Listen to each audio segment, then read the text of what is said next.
Before I do start, I'd like to inform everybody that the meeting will be broadcast live on the internet and recorded for future viewing on the Council's YouTube channel. Now, when any members of the public stand up to speak, we will not be filming them. It'll just be the members and the officers. Okay, so first item, any apologies for absence. Now, I do have an apology from our leader, Patrick Harley. Unfortunately, his father's had to go into hospital today for a serious operation, so he's there now, and he sends his apologies. And we've had apologies from Councillor Phipps, Kevin O'Key, Ian Newman and Louisa Vulture. Thank you. Do we have any substitute members serving tonight? No. I'd like to receive any declarations of interest under the Members' Code of Conduct.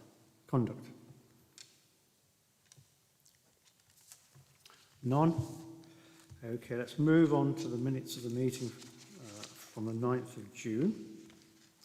If I just go through the four sections and ask for any comments. So if we look at the annual scrutiny programme, which is pages FC2 to 3. No comments. The next one, independent remuneration panel, review of members' allowance scheme, pages FC4 to 6.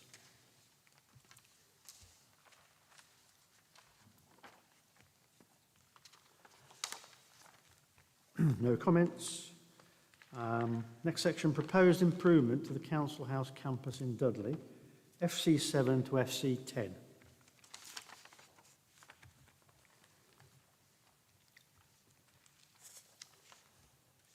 No comments. Last section, the quarterly corporate performance report, FC10 to FC13.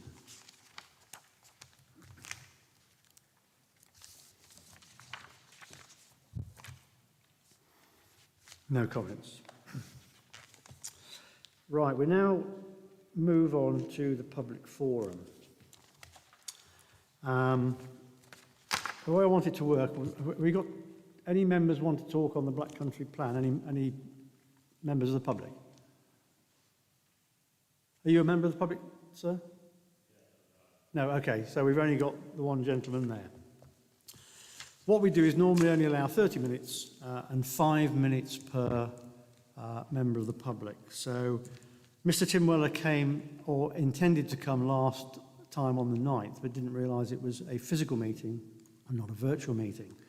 So I've invited him back to this meeting where I think he wants to make a statement and ask some questions. So Tim, you've got 5 minutes. Your predecessors, 60 years ago, completely destroyed the tram network. Only 20 years later, 1981, they were planning to rebuild it, but on the railway network that you were also closing and thinking it would never again be needed. So about 100 kilometres of railway lines were were completely destroyed and used for everything but the kitchen sink, because you thought that hotels, homes, cars and offices were meant to run down railway lines. Metro started in 1981. Not then or in any single year since has there been any debate and vote as to whether converting the bus and part of the urban railway network into a tram network was a sensible thing to do. 2 or 3 years ago, Midland Connect and the Black Country Chamber of Commerce got into the papers about their campaign to have the 87-kilometre and 8-lane Western Orbital motorway built through Worcestershire and Staffordshire. But no discussion, debate and vote in even their own organisations. No consultations even with councillors, let alone the general public, still to this day. Metro and motorway get foisted on us with no consultation, let alone debate and vote in any of the 7 constituent councils of the combined authority. Now, Scotland does things democratically, fairly and correctly. Edinburgh City Council had meetings to discuss whether or not to go ahead with their tram, then a debate and vote. On both occasions, Edinburgh Conservative Group was strongly opposed on grounds of cost. The Green Party and the Lib Dems joined the SNP to get the tram construction through, instead of arguing for fair, free public transport that is always much better value for money to entice motorists out of their cars. They knew that in 2015, when they opened the 50-kilometre Borders Railway from Edinburgh to Tweedbank, it cost £7 million a kilometre to rebuild.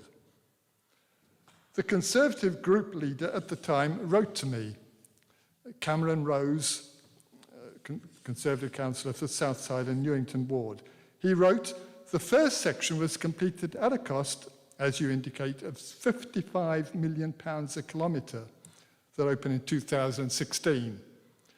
The proposed cost of the extension is £87 million per kilometre before overruns and before the lessons learned inquiry by Lord Hardy has reported.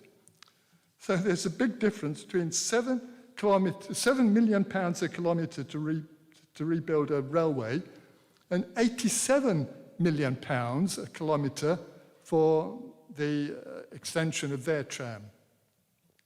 You Conservatives are in control in Dudley, in Walsall, in Solihull, and you have a Conservative combined authority mayor, Andy Street, who is even more irresponsibly extravagant and financially foolish and wealth-flaunting with his vanity project to impress and attract foreign tourists.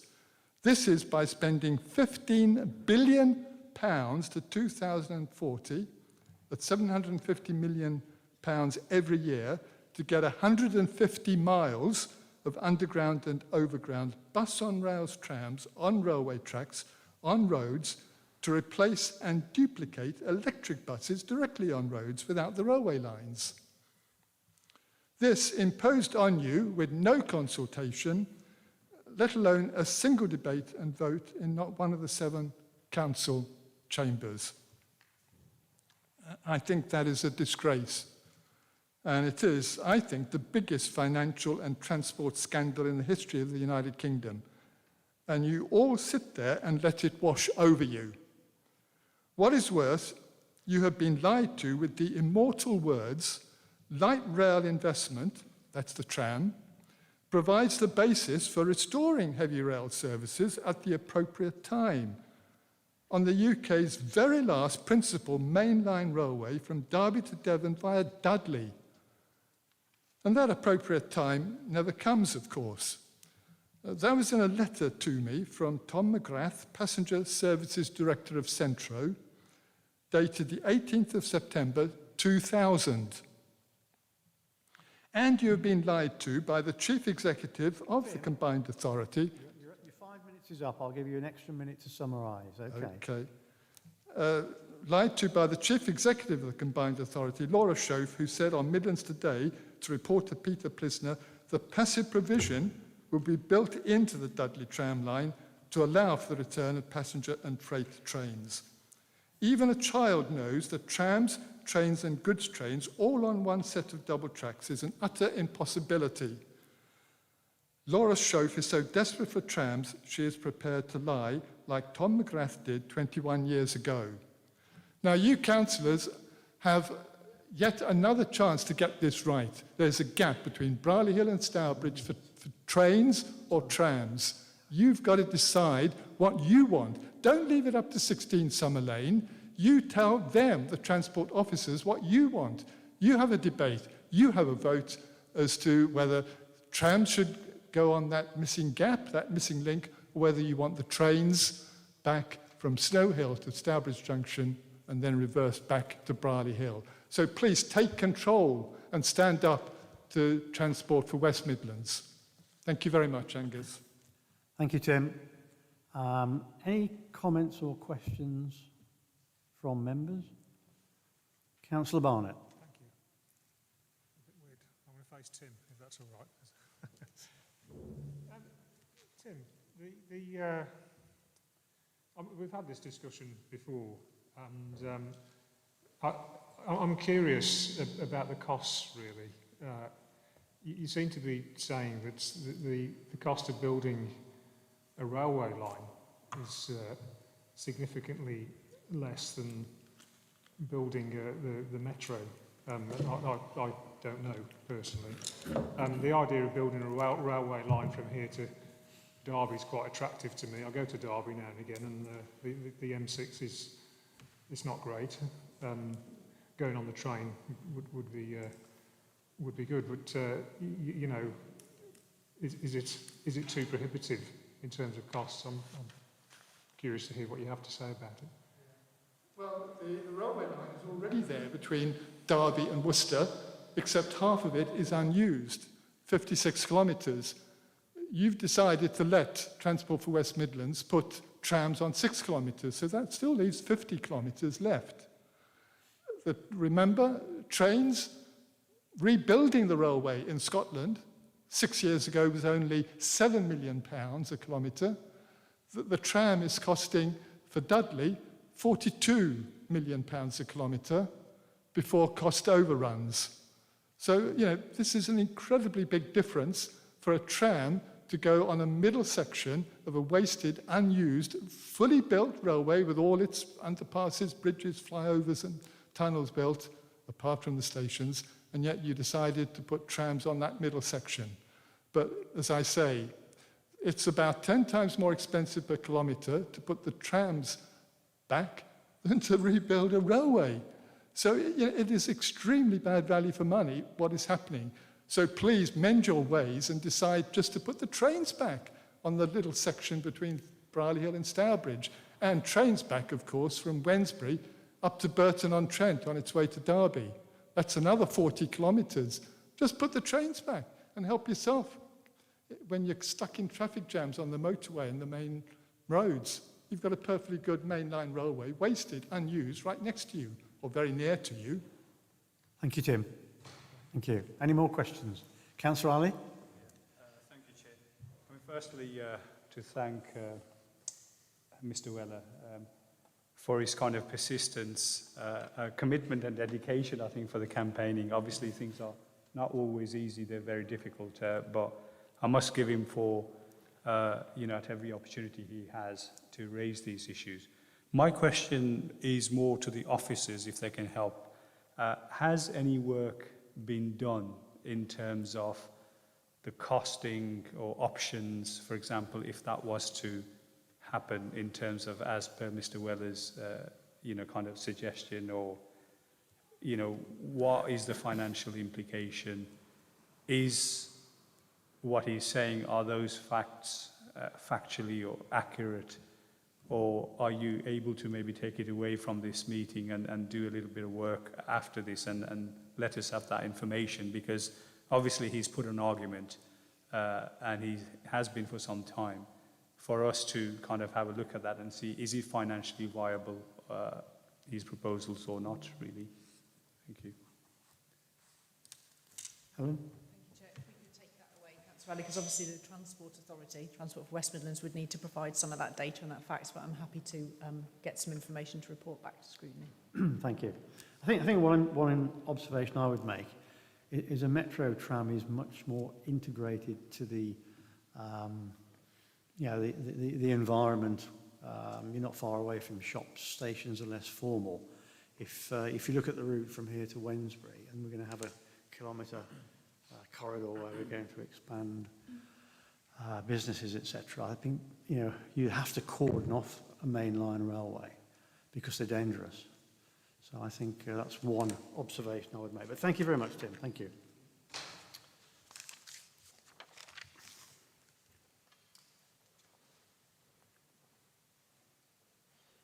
Right, we'll move on to, it's a one topic scrutiny meeting tonight, so we'll move on to the Black Country Plan. I was going to ask Patrick to do an opening statement. I'll just cover for that. I think the thing to understand, it's a draft plan only at this stage. It's a couple of months away from the consultation period, which is 2 months from August to September. So that's an opportunity for all stakeholders, including the public, to make comments. It's 2 years before it has to be submitted to government. And I think tonight it's about questioning, exploring aspects of the plan as you see fit. But the recommendation this evening will be to recommend that it does go forward for consultation. So we're not endorsing the plan in its form tonight. So I'm going to hand over to Helen. It's over to you. Thank you. This report follows the meeting of the Cabinet on the 5th of July, which I know some of the members will have been present at, and they will have heard quite a detailed presentation at that point on the plan. And as Councillor Lee says, that report was seeking approval to go out to consultation on what is a draft plan. So this is one of the statutory stages that we're required to go through in producing a local plan. So one of the recommendations of Cabinet was that Scrutiny considered the plan, and this was to allow officers to be present to provide further detailed response to any member questions that are on detail. But I know that the leader was particularly interested that we explore through questions the relationship of the plan to the full use of brownfield land and also the possible greenbelt allocations. As many of you have heard the detailed presentation, I don't intend to repeat that, but I will do a brief summary of the plan in terms of how we've got to this point, what our Black Country Plan priorities are, and some discussion around the housing need and employment need figures that officers are striving to achieve through the plan and its allocations. And certainly a little bit around how the evidence has led us to this allocation. And then, of course, we'll take questions and queries, and I'm joined by colleagues here who will assist me with any of questions you may have. So, in terms of where we are so far, many of you will be aware that the Black Country Plan actually follows from the successful adoption in 2011 of the Black Country Core Strategy, a joint plan, and at the time the first joint plan, which was produced by the 4 Black Country authorities. This has not only met the need to have a sound and up-to-date plan for the region, but has also provided us with a platform to promote regeneration and to successfully secure inward investment and grant funding. When the plan was adopted in 2011, we committed to undertake a review, and this commenced in 2017. The review very quickly highlighted the need to revisit the scope of the plan and the need for the plan to make strategic allocations. The plan has a number of key priorities. Firstly, and importantly, the plan remains committed to the prioritisation of brownfield land and to urban regeneration. We're very aware of the National Planning Policy Framework focus on viability and deliverability, and the Black Country sites, by virtue of our history, can be challenging in this regard, as you'll be aware. We work with the Combined Authority and with the LEP and have been successful in securing funding to both bring forward our difficult and complex brownfield sites to deliver housing, but also to deliver employment growth, be that through new sites or through the improvements to existing provision. Being an urban area, it's also very important that we continue to protect our sensitive natural environment, and we have in the Black Country a number of important spaces, and it's also important to ensure that our residents have access to open space in order to allow them to lead healthy lifestyles and have choices for active travel and for physical activity. A critical element of the plan is also meeting our Black Country need by working closely with our neighbours, and we have a number of very different neighbours, as you know, be it Birmingham to the east or some smaller and more rural districts in the other boundaries. I will come back shortly to duty to cooperate conversations, which are quite critical to the plan. Moving to our housing need and employment need figures. So the housing need is based on a government set standard method. That government standard method has devised for the Black Country a housing need of 76,076 homes over the plan period. So that's 2020 to 2039. This is a revised standard method, and there will be, as you're probably aware, there has been a 35% uplift for the top 20 cities. That includes Wolverhampton. So that figure includes the implications of the revised methodology and that city centre uplift. In terms of employment, the evidence indicates we need 565 hectares of additional employment land over the plan period. Employment land is really important. Understandably, the focus is often on housing, but it is equally important for us to provide jobs for our residents and to provide jobs that will attract new residents to the Black Country.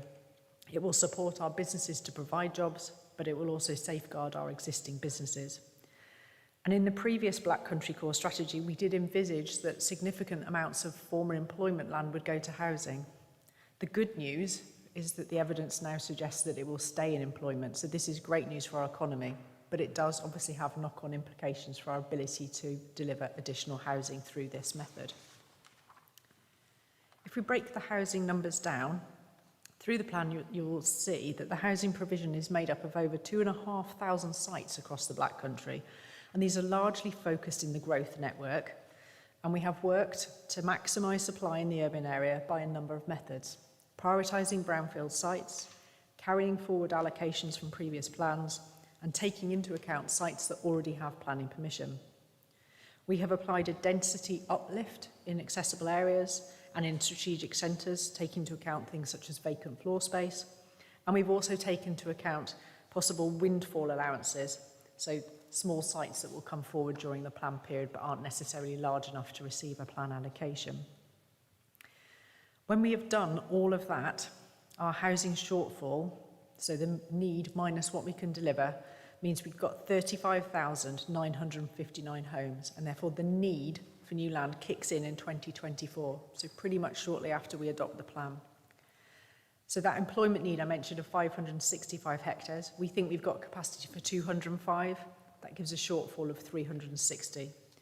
So you can already see that we're facing, even when we have maximised out the brownfield land capacity that we have, or increased our density, carry forward all the sites and looked at those with permission, we have a significant shortfall versus what we can deliver and the needs that the evidence suggests. We have increased densities, but we also need to balance this increase with the uplift that we need in terms of infrastructure to support that growth, be that transport related or open space or GP provisions in schools, etc. I've also briefly mentioned the challenges we face in terms of the brownfield land, bringing with it viability and deliverability challenges. Viability remains a key issue for us. Public funding is needed to regenerate a high proportion of our brownfield land, and viability work has identified that public funding is more than likely required to deliver brownfield sites in low value areas, and in fact more than likely required for some of our medium value areas.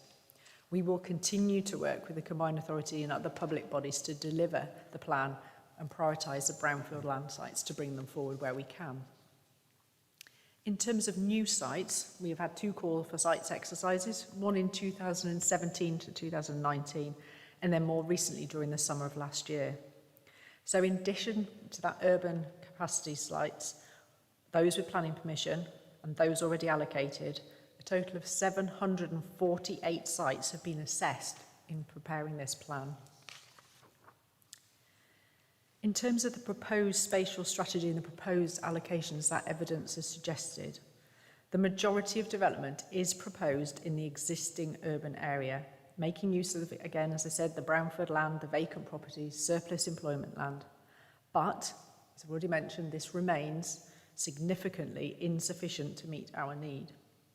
The Black Country Plan has therefore had to propose the allocation of a substantial amount of greenbelt in order to move towards, but still not meet, the housing need and the employment need that has been identified. The Black Country Plan sets a housing target for the whole Black Country of 47,837 new homes over the period to 39, compared to a housing need of 76,076. So the shortfall is 28,239 homes across the whole plan area. It's a similar picture of employment land, that we have a need of 565 and an anticipated supply of 335, so the shortfall is 210 hectares. When you are unable to meet the need within your own plan area and you've exhausted all opportunities, the next thing to do is to talk to neighbouring authorities to see if they can help you deliver any of that need under what's termed the duty to cooperate. We are working with a number of neighbouring authorities to meet some of our need, and at the moment we have offers, and they are only offers because everybody has to go through their own plan process, but offers of in the region of 9,500 homes and 151 to 173 hectares of employment land. Discussions are ongoing and further offers may be achievable. But immediate neighbours are also constrained by the Greenbelt, as well as issues such as some environmental designations. There are neighbours that are further afield that we are also having conversations with. They're currently slightly less productive, but in any event, their housing and employment in remote locations is probably less likely to meet the need of our residents. The important thing is we continue to have these conversations and we continue to strive the gap between what we can deliver and what is required. It's also really important that we go out to consult on these draft allocations to seek the views of our residents and local communities. So to finish, just in terms of the timetable, we're at the stage where we have sought permission from Cabinet to go out to consultation. That consultation is proposed for 8 weeks, as Councillor Lee mentioned at the beginning, between the dates in August, September, October time. We will then obviously have to go through all of those responses and consider them and consider what impact they may have on our draft plan to produce a publication document a year later from when we go out to consultation for this one, with a view to submitting that plan, that final plan, to the Secretary of State for it to be examined in March 2023. We've then had to allow in our timetable up to a year for the planning inspector to consider it. It may be less, or it might take the whole year. And we're currently estimating an adoption date of April 2014. It is a very complex, very detailed plan with a very challenging timetable and a government target to adopt by the end of 2023. So when we finish the consultation, we will obviously review that timetable. It may not be possible to bring it forward, but we will obviously keep it under constant review. But as I said, the critical thing to finish on before I hand back to you, Chair, is to say that this is really critical stage of the plan. We have a lot of evidence that has led us to this proposed strategy, and what is really important now is that we go out and seek the views of our communities as to where we're at. But as you said at the beginning, this is a draft plan, and all we're asking at the moment is please consult on it, and we will then review those responses. Thank you, Chair. Thank you, Helen. Members, do we have questions? Councillor Barnett? Do you want to carry on? Yes, carry on, please. Okay. The plan itself, I don't want to talk about the plan itself. There are, clearly some ambitions in there that we all hold for Dudley, that it becomes a place where people want to live and can be employed and live happy, successful lives. And there are some very controversial parts of the plan that I suspect we'll hear all about over the next couple of years. We're here to talk about consultation, and I feel that we have a good example here tonight. It's a public meeting, and Mr. Weller has gone. But anyway, Mr. Weller, I have to commend him for turning up and being so tenacious in what he does. But, there are very few members of the public that come along to these public meetings. And frankly, it's the same with local elections. Very few people come along to local elections as well in Dudley. And I don't think it's good enough. And we can't blame the residents of Dudley for it. It's our responsibility to see that they are able to exercise their democratic rights in a way that they feel is appropriate, and clearly they don't really do that at the moment. And to come back to this, of course, here we, on Monday next week, the current administration are about to set the country freer than they have been for the last 18 months. And a couple of weeks later, school children will finish school and take their summer holidays, during which we're giving Dudley residents 8 weeks, during August and September, a consultation on a plan that talks about employment, housing, the green belt, their futures. It's not long enough. We will have, as Dudley Council, it seems we're going to have a couple of years to think about it before we hand the plan back to the government. I might have got the timeline wrong a bit, but it seems a little bit unfair that we only give Dudley residents 8 weeks to respond to what is a very, very complex plan with all sorts of issues, and really many things that our residents should be thinking about, whether they are or not. And if they're not, again, I think that's our responsibility. They should be. It's important. Chair, I'd just ask that we really consider whether 8 weeks consultation for Dudley residents is a sufficient time. And I may have stolen some of Councillor Ali's words, I'm not sure, but I know we brought this subject up the other evening. Maybe Chair. Helen, you'd like to reply? Thank you, Chair. Thank you. Yeah, a couple of comments, if I may. One, the statutory requirement for consultation is 6 weeks, so we have allowed 8, so that we allowed a little bit more, but I do accept your point. I think the problem we have is we have a very challenging timetable and a deadline to get a sound plan that we have to meet. The implications of not having an up-to-date and a sound plan are quite far-reaching. So what that would then ultimately mean is that decisions are made on national policy rather than local policy, and it opens up potentially floodgates to developers. So it's really critical that we stick as far as we can to that timetable. So we have allowed a bit more. To allow more is probably going to cause us problems in that consultation, but I absolutely agree with you that this is a really important plan that lasts, albeit we'll be reviewing it as we go along, but to, you know, into 2030s, and it will impact how people live and work in the borough. I think I would the first person to accept planning and the statutory processes are not always that accessible, and there's lots of jargon and legal words we have to use. But if we actually said to our communities, do you care if you have a home you can afford and a place you want to live and infrastructure that you can use, such as GPs, open spaces and stuff, everybody says yes. Some of this, I think, is how we phrase the importance of the plan and why it matters or should matter to local communities. And I absolutely agree with you, Councillor Barnett. It's our job as officers and as councillors to spread that message and to encourage people to become engaged in this process. Now, I can ask colleagues to come in a second to set out what engagement we will be doing. Obviously, we have to do it bearing in mind COVID. That's perhaps going to relax a little bit more, and there will be a raft of different ways that we will engage in people to try and reach as many people as possible, and the team will be going out and about to do that. But Carl, I don't know whether you want to respond. Yeah, yes, if I can just add to what Helen says, yes, our plan is to use that period to try and reach as many people as we can. Most of that will be online because of the circumstances we're in. We are, however, also committed to face-to-face meetings to hard-to-reach groups, and where they're necessary or required. For explanation, we will have events in this room in August and September for people to attend. We're also proposing to have a question and answer session online with officers, and we're using our own communications team to get press releases out there. The plan has been out for a little while, and I think there's a big public interest, so we hope that people are already looking at the details of the plan. The consultation period, obviously, we'll be committed as officers to being around to help members and the public. We're also going to put hard copy documents in libraries, all the main libraries, as many local libraries as we can, depending on how open and accessible they are. The only thing we can't guarantee right now, as Helen alluded to, is what the public health situation will be during that time, but we will be as available as possible. We have considered the past, tradition has been that councils will sit in the town centre behind a desk and hope that people will engage with us. That doesn't work, and we're not proposing to do that. That's not good use of resources, but we will try and reach as many people as we can. And if members encourage the public to come and speak with us, we will provide as much clarity as we're able to do. I hope that helps a little bit. Thank you.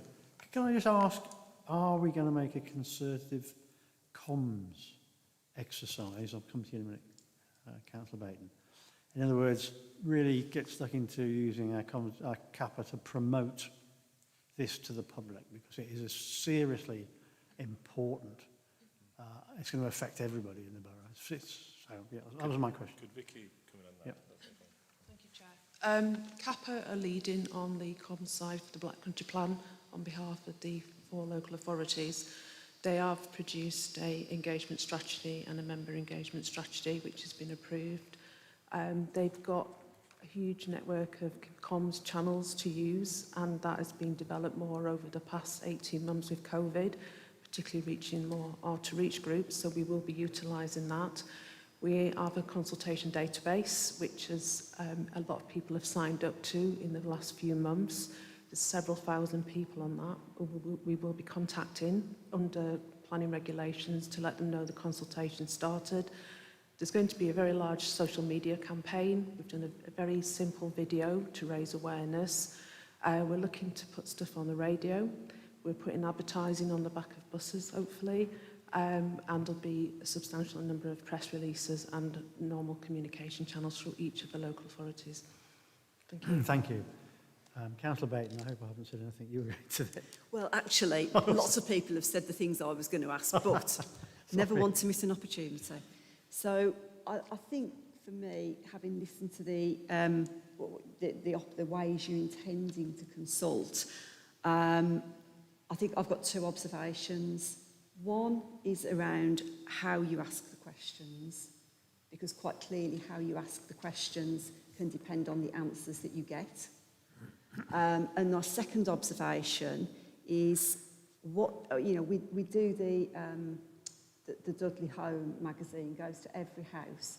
What is preventing you from doing that and putting it to every house in the borough?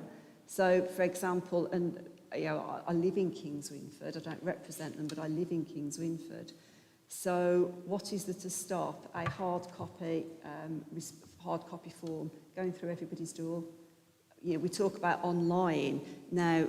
Quite clearly, in terms of online engagement, and I'm speaking from a ward that actually has the lowest uptake of COVID vaccine in the borough.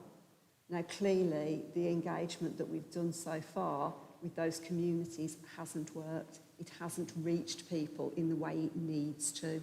So I think we have to absolutely learn from the way that consultation has been done, and the information that has been given out has not had the desired effect. Now, if we are serious about really having a good, detailed consultation, then we need to exploit every available opportunity. And I think actually putting hard copies out for people, as well as the online platforms, has to be considered. And I can see no reason why it shouldn't be. Yep, thank you. Thank you. Any other members for questions? Councillor Islam. Thank you, Chair.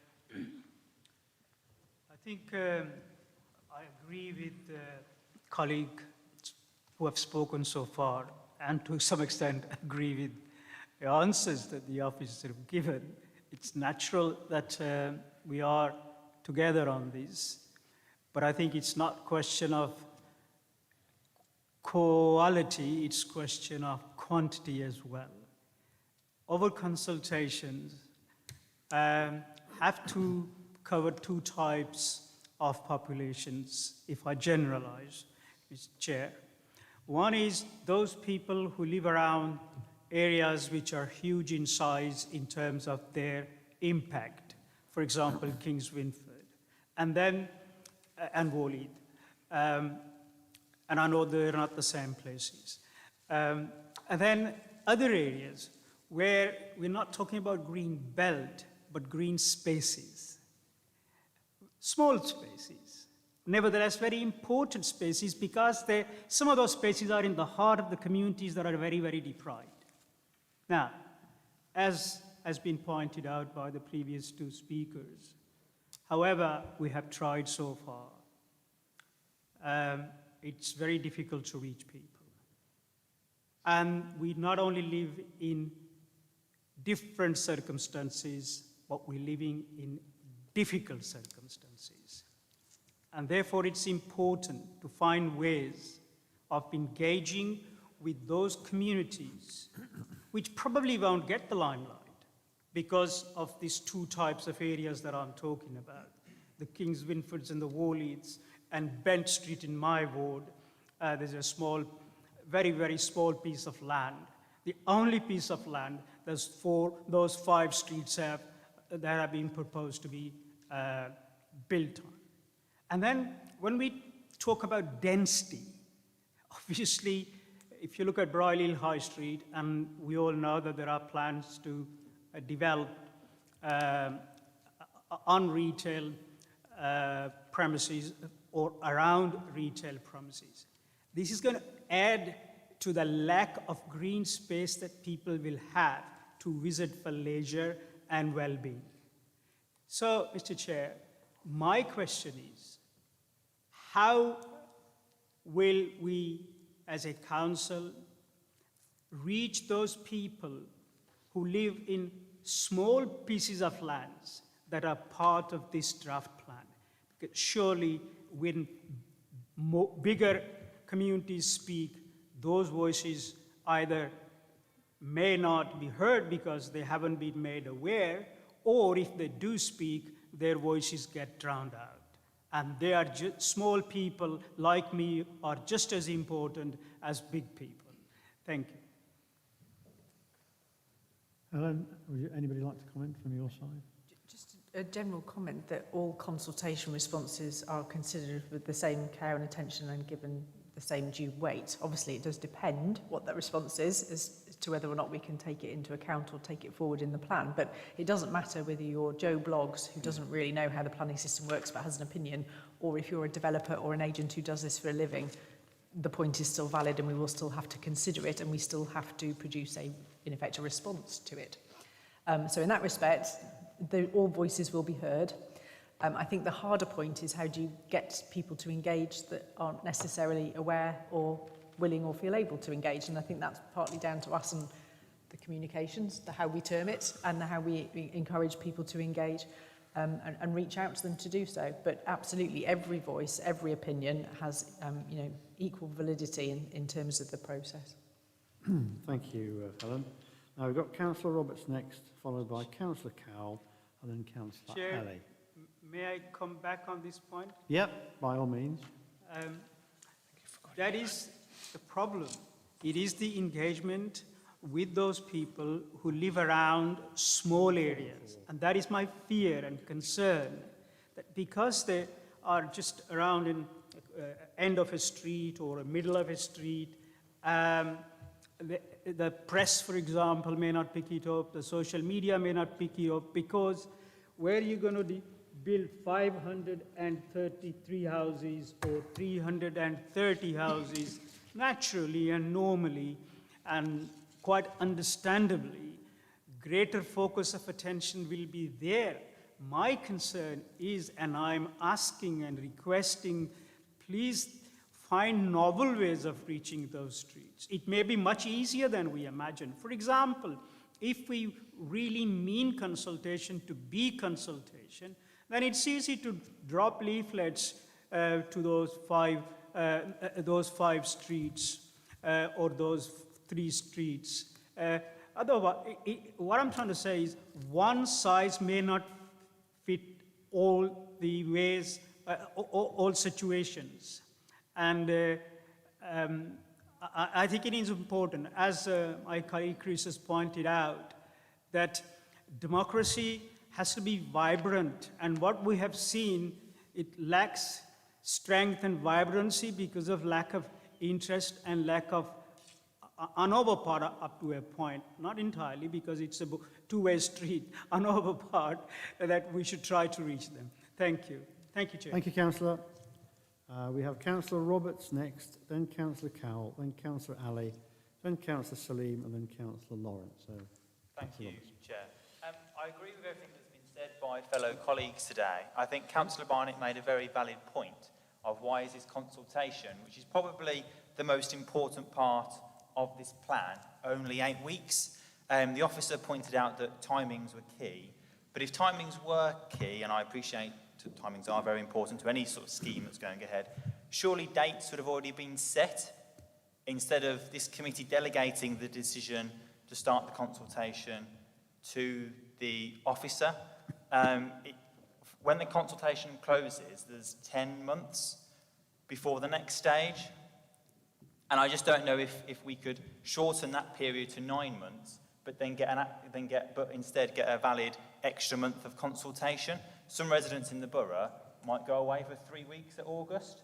Then that's nearly a whole month that they're going to miss of this consultation. And coming away from the timing to give people the chance to apply, it's going to be safer. Every day, the more people are vaccinated, the more chance, the fewer the chance of catching COVID. So that then means that public meetings are safer. So if we can extend the consultation by 4 weeks and then hold more public meetings, that could then increase the take-up, but also mean it's safer for people to attend. And I think it's quite clear that, unfortunately, the people of Kings Wynford are affected the most by this. And it was pointed out that there'll be meetings here in the town hall, which if you live down the road is absolutely fine, but will public meetings be taking place in Kings Wynford and Warheath? Will we be going and holding meetings in all areas of the borough rather than just central Dudley? And I think that the point about paper copies being delivered to every house is very valid. I would personally say that would be a basic recommendation, because that way then every resident has a chance to see what's going on. I don't know if council staff could explore other options like door knocking, canvassing. That's, I'm sure elected members would agree. Whenever we want to hear residents' views, that's what we do. Thank you, Chair. A suggestion might be to have a road show through the, the community forums locally. You might be able to use those as a vehicle. Yeah, we are more than happy to attend community forums. Obviously, the cycle of meetings is not what it would normally be, but absolutely, if community forums are running, then we would be happy to send representation there, and would, obviously welcome your help to encourage members of the public to attend those meetings. So yes, that's already in the plan if we can make that happen. Okay. Councillor Roberts, a good idea? Yeah, that would be very helpful. Could I just respond about the 8-week issue, if that's Yeah, okay? yeah. So you're absolutely right. It may be possible to shorten the period afterwards. The trouble is we don't know if we can do that until we know how many consultations and what they say come back. So we have to, it seems like a long time between closing the consultation and the next draft plan, but we will presumably have thousands of consultation responses that we will have to consider and respond to, and potentially adjust the plan to reflect depending on what they say. So it seems like quite a long time. It's actually quite a challenging timetable to work through all of those consultation responses. So we will review that timetable, and that period may shorten, but we will only know if we can do that at the point we know what the responses are in terms of scale and quantum. So unfortunately, it doesn't allow us to make that assumption at the point of consultation. If we extend that period and then we get thousands and thousands, we may then miss later deadlines, which, as I said, are being quite stringently chased up government-wise to meet that national target of an adoption of an up-to-date plan by the end of 2023. Thank you. Okay. Councillor Cowell. Yeah, thanks, Chair. I've got two questions, really. The first one, we've touched on, it's around this, things around consultation and the other things we could do. But I think something that hasn't been mentioned yet, and is going to be key to this, yes, the format matters and where we meet matters and all of that, but actually, I mean, I did look through last night the sort of papers attached to the cabinet, at least I tried to. I mean, in fairness, of course, you're talking about 800 or 900 pages. I've even printed some off. But it's very complex. For the average person, some of whom are not necessarily even going to be particularly literate in some cases, I mean, these are the people perhaps most affected. Is there any way that some of this information can be more simplified so it kind of, you can sort of, whatever it is you're looking at, you can tell what is being proposed in your area?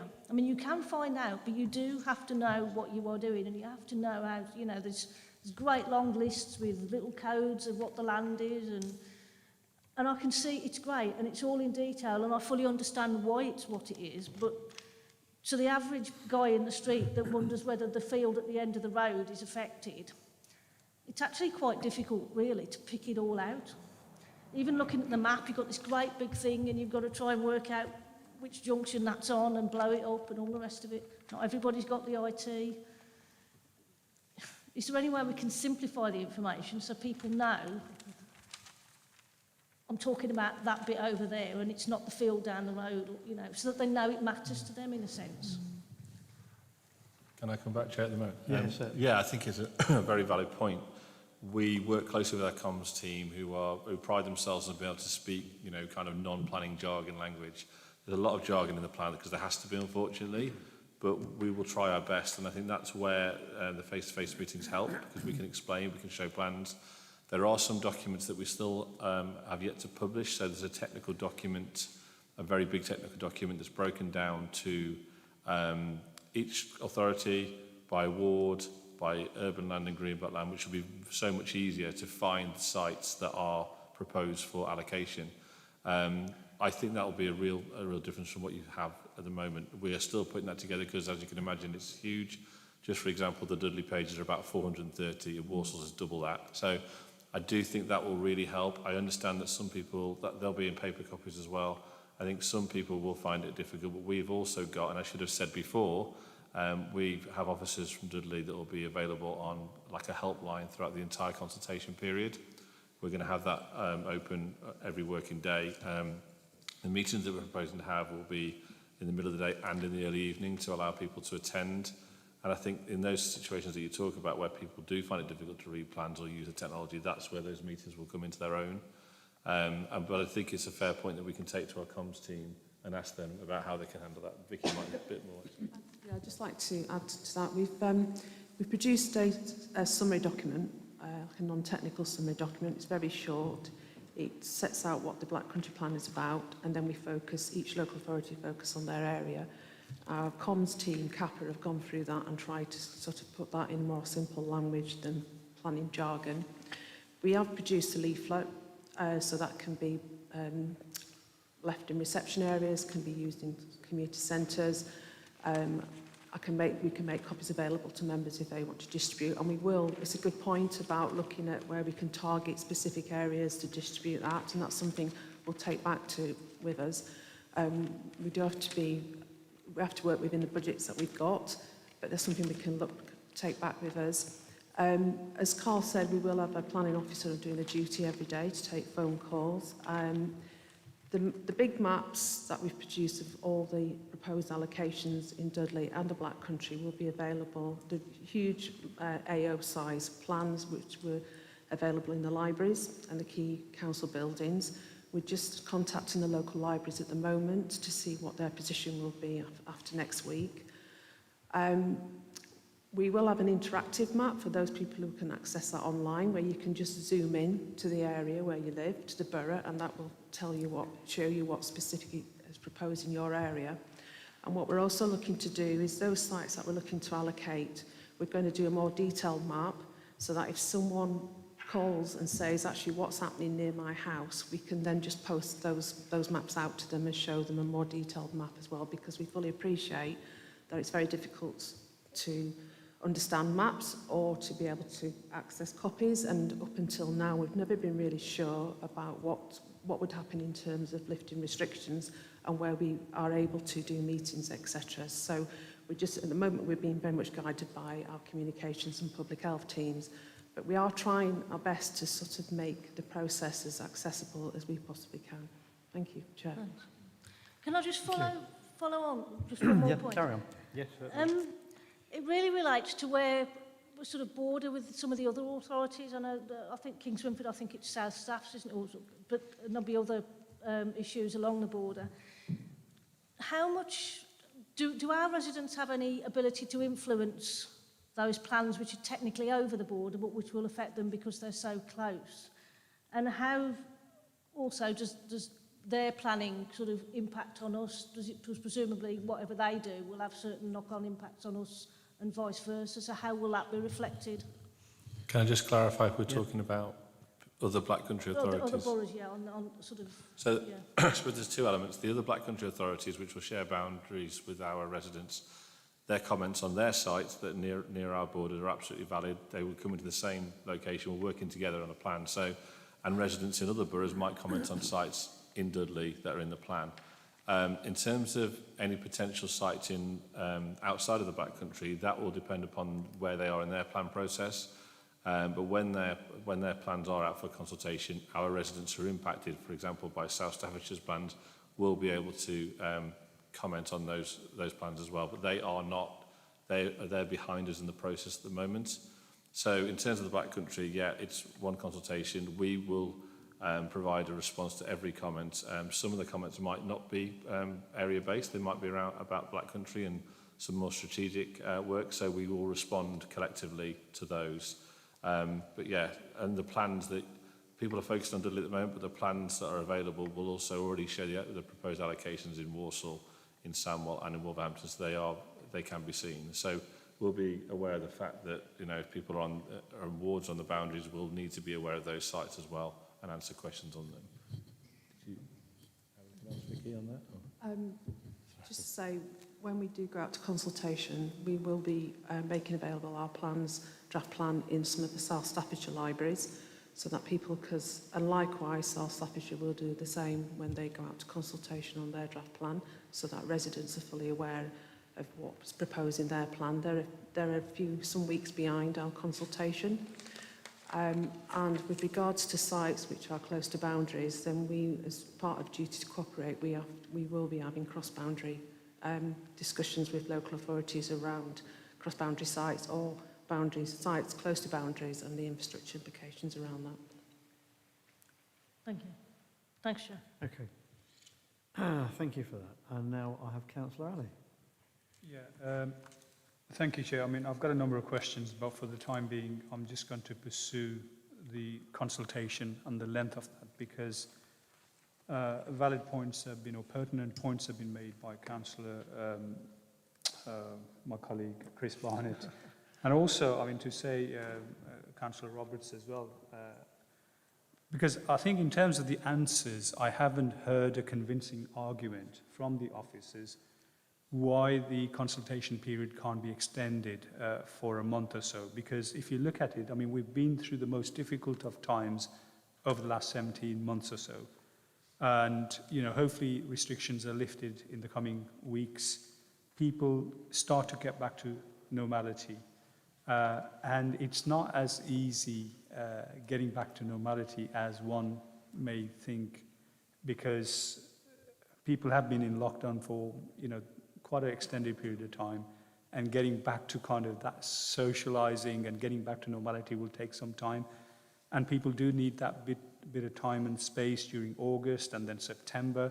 So therefore, I think the response provided by Helen yourself indicates more to resource. I mean, it's great if we get thousands and thousands of responses. I mean, what you need to do and need to make sure that you've got the resource available if you get 20,000 or whatever number of responses you get, that you are able to deal with those, rather than saying, well, because we may get too many responses, therefore we can't extend the period. And then also, I think the point Councillor Islam made, that also links into what we're saying here, because whilst I really appreciate giving due weight and every voice matters and every opinion matters, but that only works if, you know, we are able to get to areas which sometimes are quite difficulties, or communities are difficulties, because this is green belt and green spaces.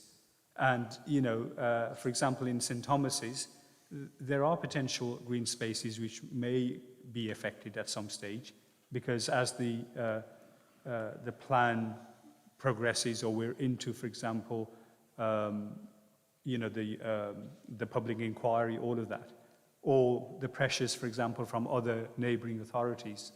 So therefore, I think it's really important that whilst we may not consider, okay, well, it's not impacting St. Thomas's, and therefore, you know, consultation is Kings Winford, Gornal, Wordsley, Hale, Zoe, we do need to get to every part, and therefore, I think it's really important that, A, the extended time, and then also our approaches, as well as community forums. There's, you know, we have to think of other ways and means of engaging community, so we get those, you know, answers and views. And for them to get that, they need to understand what is being proposed, because it is something which is really very complicated.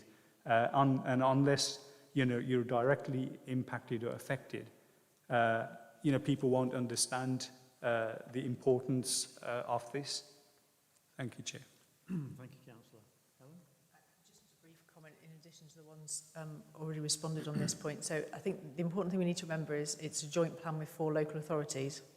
If we were to change the consultation dates, it would require all 4 authorities to be in agreement. So it's not just within the gift of us alone. So that just a point of information. The other thing is the plan is now out in the public domain.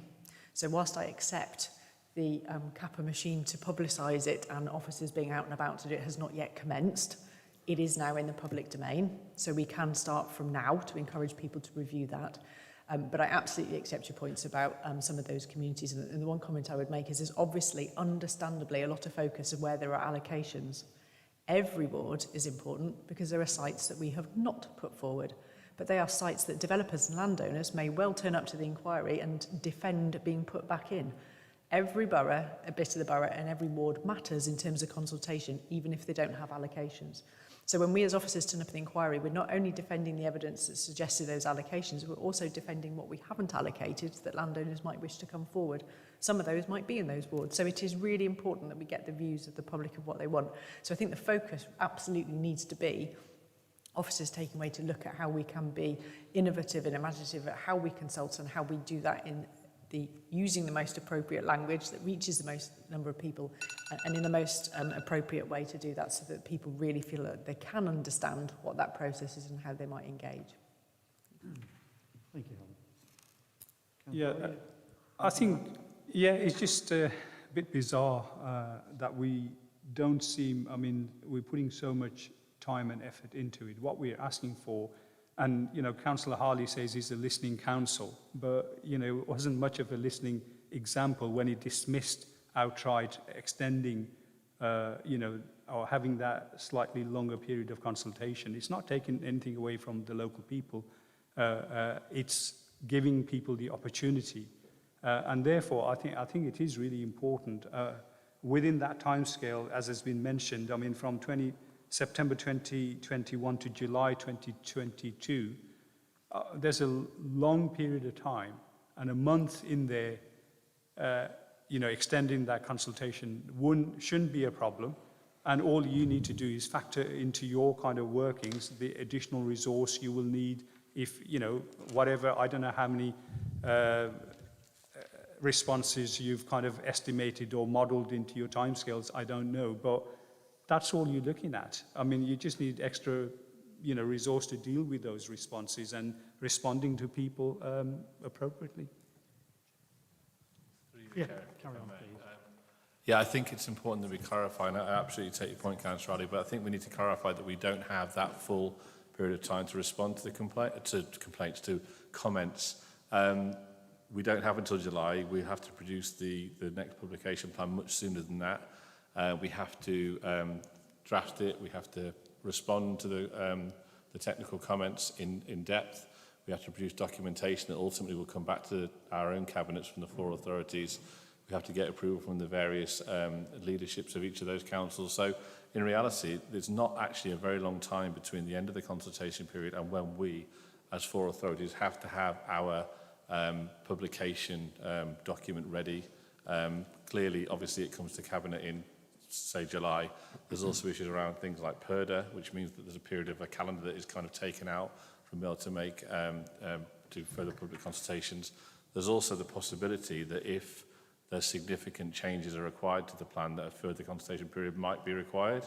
That would have to be factored into that time frame that you've referred to. So the time period very quickly condenses. So we take on board your points, and I would obviously echo what Helen said, but I just wanted to make that point that it's not quite as long a period as it appears to be.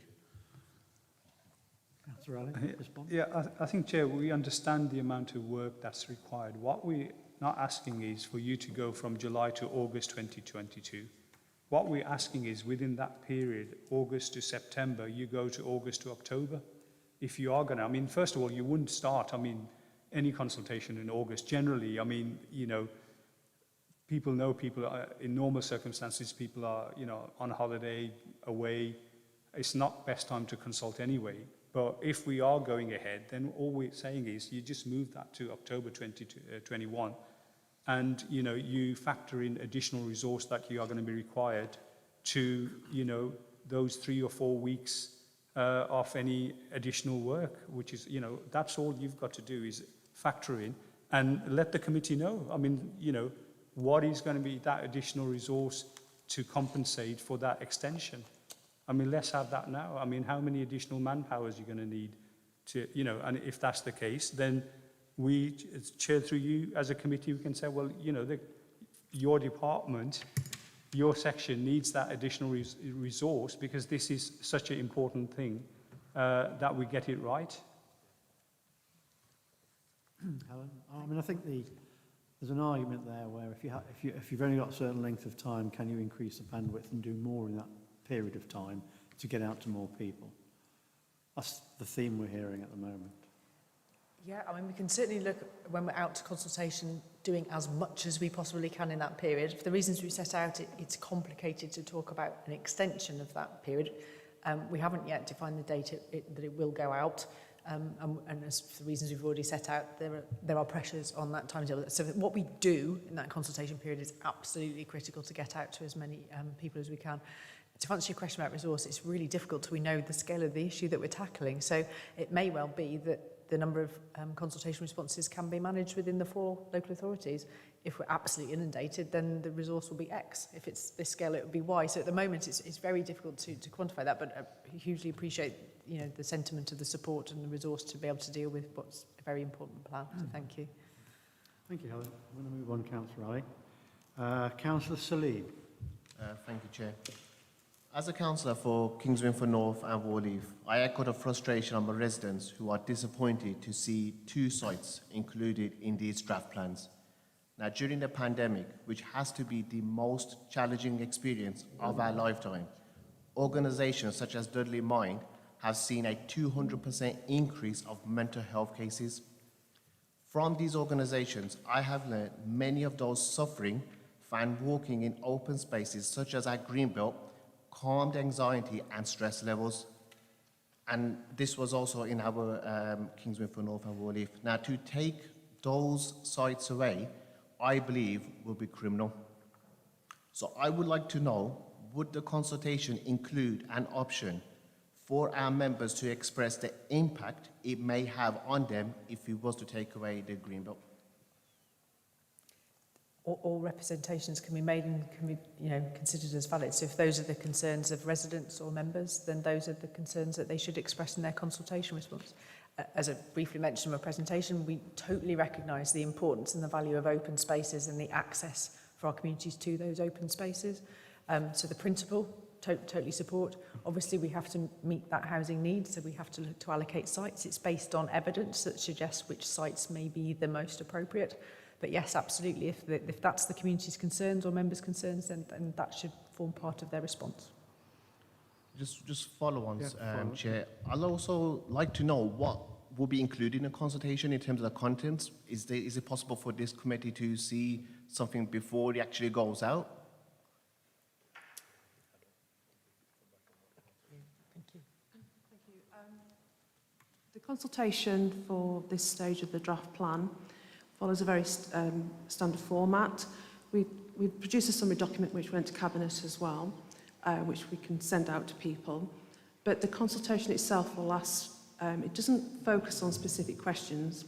It basically asks people to comment on the draft plan or the essay, the sustainability appraisal, and it'll ask which specific policy or allocation they're referring to, and then it will ask, do you support, do you object, and please give us reasons why you either support or object, and alternatives. And that's what it asks. It doesn't ask any... When we did the issues and options some years ago, there was a lot more specific questions, and there was a lot of questions. And when we move to the next stage of the plan consultation, the publication version next year, again, that will ask more specific questions around the legal soundness of the plan. But the consultation this time is just quite basic. It just say, do you support, object, or no further comments? And then it'll ask people to say what their comments are. So if residents want to raise those matters which you've set out today, they could then feed that into their consultation response. We then summarise all those responses, and then we then do a response to that and how we've responded to that when we move into the next stage of the plan process. Thank you. Okay. Moving on, Councillor Lawrence. Thanks, Chair. I'm going to change tact a little bit now, as you'd probably expect, as I'm one of the members for Kings Winford North and Warheath. But before I ask some specific questions on parts of the plan, just on the public consultation, before this plan was released, and there was murmurs of a developer buying Ridge Hill Woods, which is just on the other side of our border. We held a public meeting, or Mike Wood did, at Bellevue School, and we had to have 2 sessions because we filled the school hall twice.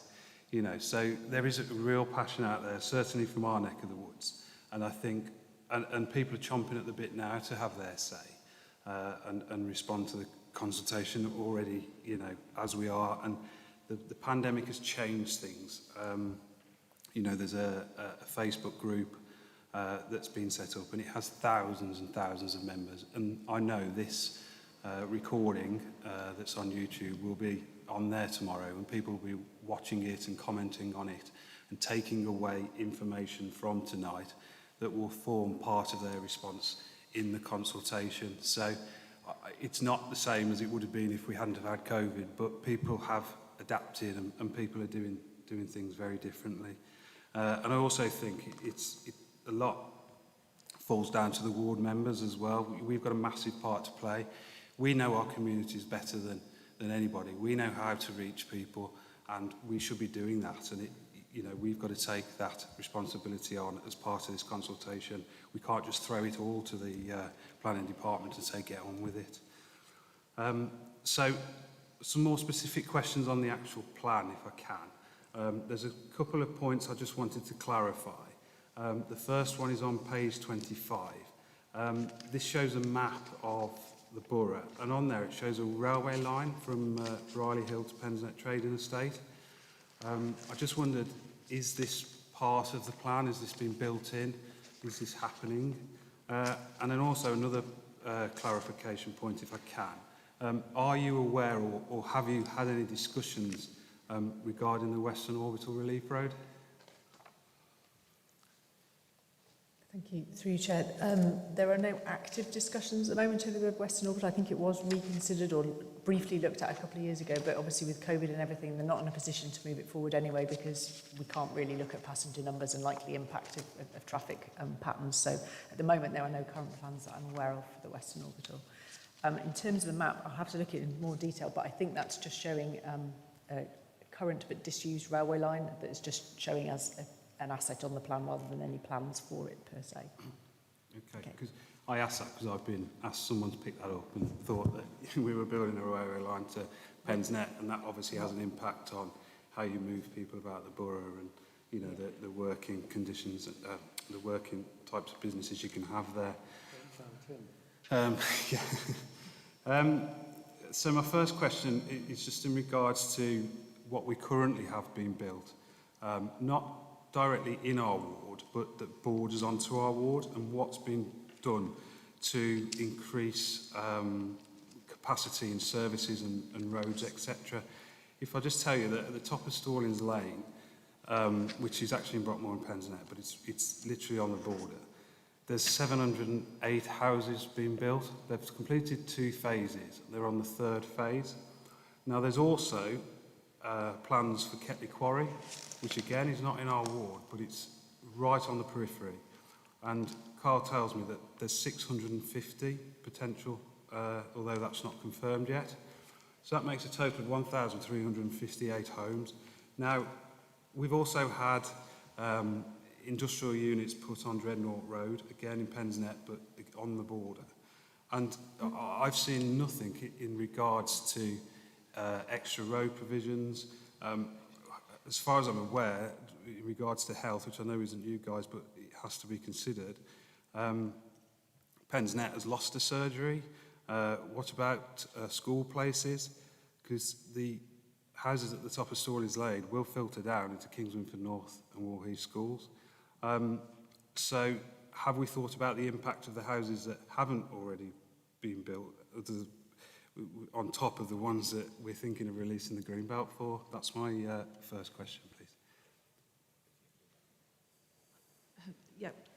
When we've been looking at identifying the sites, we've had meetings and engagement with our education, highways, utility providers and health CCGs, and they've flagged up any matters around infrastructure provision.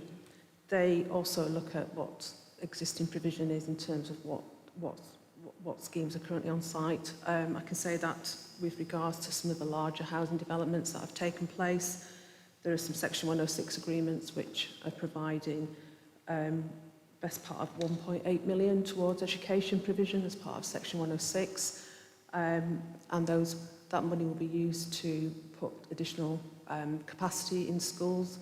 Education colleagues have flagged up any matters and they do with our plan applications of where they feel that they will need additional education capacity through Section 106 requirements. We do know that the health sector are looking to put additional provision in for primary care facilities in the Kings Winford area to increase capacity, which was a matter that they were already looking at as part of their service plans. And, sorry, I've just lost train of thought now. Transport, yeah, we will be doing transport. There will be transport modelling, which when we start to firm up the sites, we will be doing some transport modelling, which we'll be doing over the next few months. That will identify any particular highway improvements that are required, and that will inform. We will look to seek funding through the local transport plan for that provision. Okay. There was a lot of we're going to rather than we're looking into rather than we have, and these houses are being built now. You know, they're clearing the third section at the top of Stallings Lane, and there's nothing changed on the roads. The traffic still queues down Stallings Lane, and you can't tell me tonight that there's anything in the future that's going to ease that. And then we want to release Greenbelt to put another nearly 1,000 houses right next door to those. It just doesn't tally up. The NPPF, this is a quote, further advises that where it's been concluded that it is necessary to release Greenbelt land for development, plans should give first consideration to land which is previously developed and or is well served by public transport. I just wondered how you think that Kings Winford and Wall Heath is well served by public transport. We've got no rail, we've got no trams, we've got no bus station, and we're miles from any motorways. Just wondered if you had any comments on that.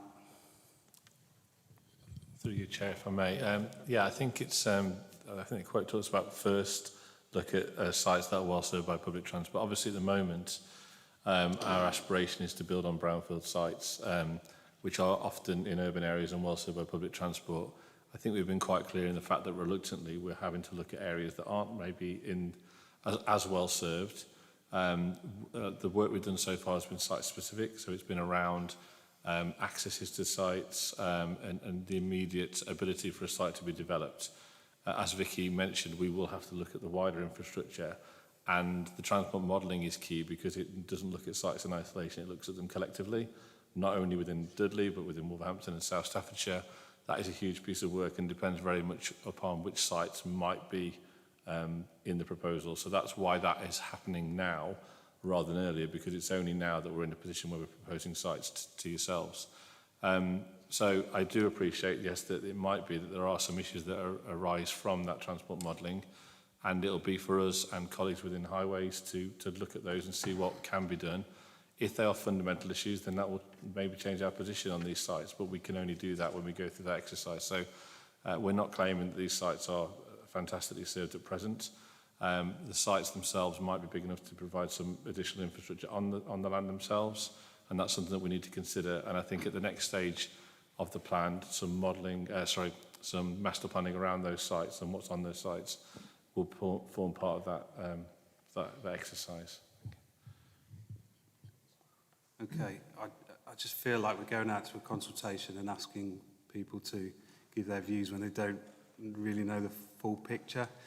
We're asking, should we release this green belt, but not telling them how we would mitigate, you know, the traffic or the schools or anything else. It just seems a little bit back to front, but that's where we are.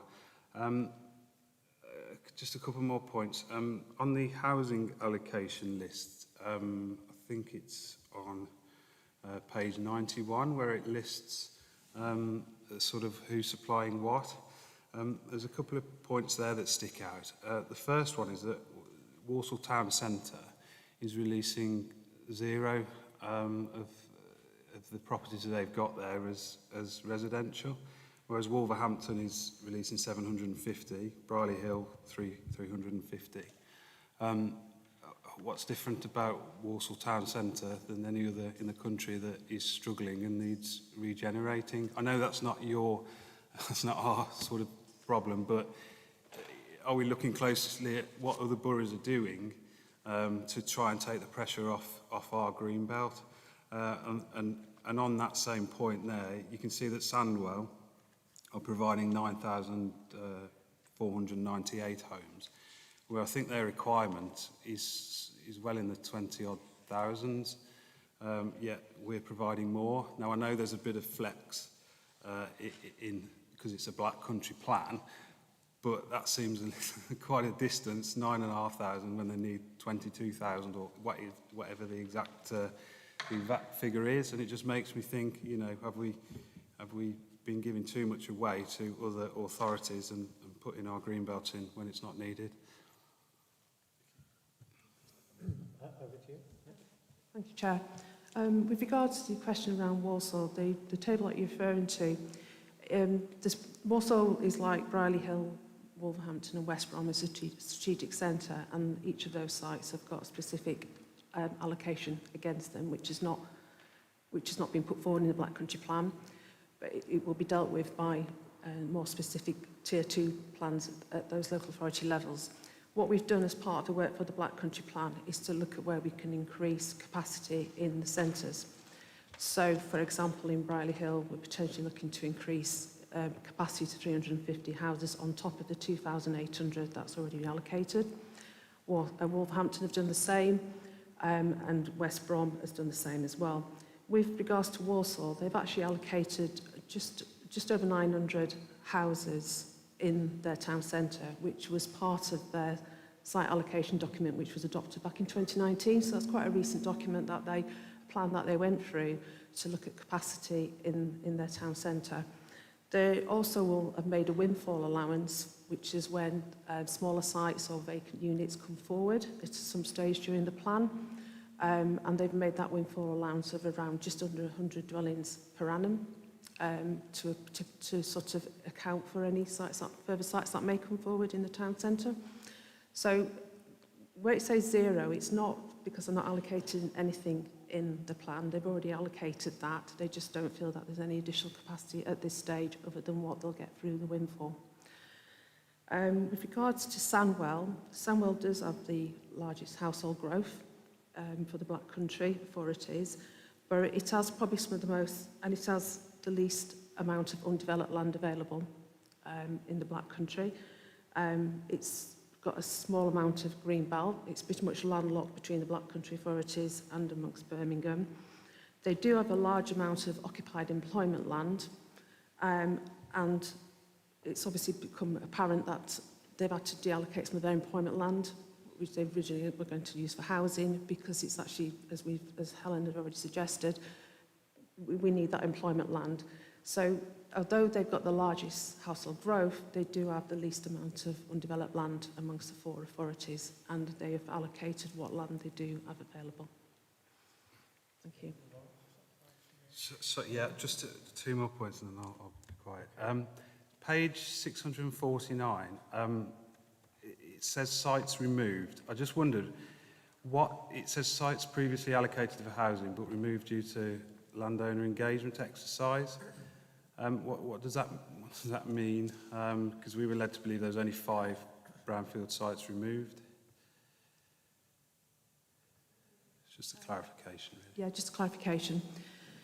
When we've been reviewing the sites for the Black Country plan, we've gone through our existing supply, which we were required to do, and we followed planning guidance, and we've had to demonstrate that sites are, there's basically a criteria you have to go through, and that's to demonstrate that sites are developable, available and achievable.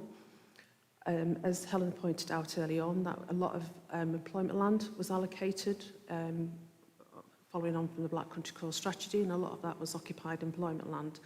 We've gone back through those sites, we've assessed those sites again, and we've also engaged with landowners to determine their aspirations of whether they wish to stay on the site, whether they're looking to actually move away from the site or retain and grow their business.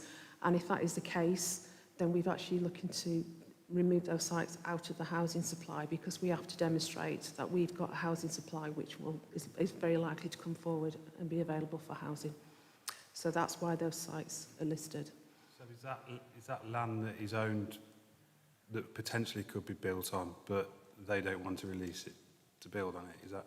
It could potentially, but for now we have to demonstrate that we've got a deliverable land supply, housing land supply, and by doing that engagement work, we have to show that we've got a willing landowner, and we've been informed by some landowners that they wish to retain the site for employment purposes.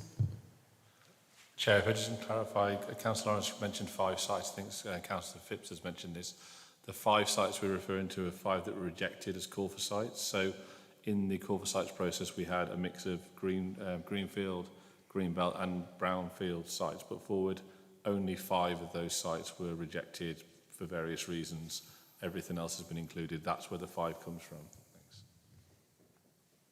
Okay, and then my last point, just again, on the 2 sites, Holbeach and the Triangle, in the Black Country Greenbelt study, they rate the sites in regards to sprawl, urban sprawl, and both those sites look like they've been rated strong in purposes 1 and 3. One is checking unrestricted sprawl of the urban area, and the second is safeguarding the countryside from encroachment. And they both score strong on that. Surely that's a positive for those sites, and how can we overrule that? The Greenbelt study was quite complex, and there's 5 purposes normally for Greenbelt. It was determined that they were all, across the Black Country, the 5 purposes were prevalent in most cases. What the consultants were able to do was to take those purposes, do the site visits and assessments, and actually decide on a rating as to how harmful the loss of that Greenbelt parcel or bit of land would be to the wider Greenbelt or the area. That is the key consideration in the Greenbelt study. It's that harm rating, that allied with the landscape sensitivity rating. So most of our Greenbelt in Dudley, and I would say across the Black Country, scored quite highly in terms of harm, but there was still degrees. So the purposes, I think it's fair to say all the purposes, all the Greenbelt we have, the purposes are largely met, but there are still different degrees of harm created by losing that. So just to use the Triangle as an example, one of the key considerations in terms of checking sprawl is whether it's got a defensible boundary, and that is encased on three sides by highways. That would be considered in planning terms to be a defensible boundary, which the Greenbelt wouldn't stretch beyond. So we consider that it does provide a defensible boundary, that it can be considered potentially rounding off of the urban area and will not sprawl into South Staffordshire in this case. But I think it's important that the Greenbelt, the key is the harm rating, which goes from very low to very high, and landscape sensitivity rating, which I think goes from low to high. I'll try and find those in the thousands of pages. Okay. Sorry, I know. Yeah, thank you, everybody. Thank you. Councillor Foster. Thank you, Chair. A couple of issues I was going to raise have already been picked up. The Walsall issue, that's been covered, about concerns about whether Walsall's doing nothing about in its town centre, but also recognising that it's giving up a fair bit of greenbelt and the impact of them not providing enough and what the knock-on effect might be on Dudley. I think possibly you've responded to that. Also as well, Councillor Lawrence mentioned about King Swinford. Well, I represent King Swinford as well, the other part of King Swinford that Councillor Lawrence is talking about. And I too am concerned about capacity. I'm concerned about the transport. I get lots of requests and lots of concerns raised with me by residents there about the lack of transport, lack of public transport. And there are also some really difficult situations of the co-location between industry and homes as well.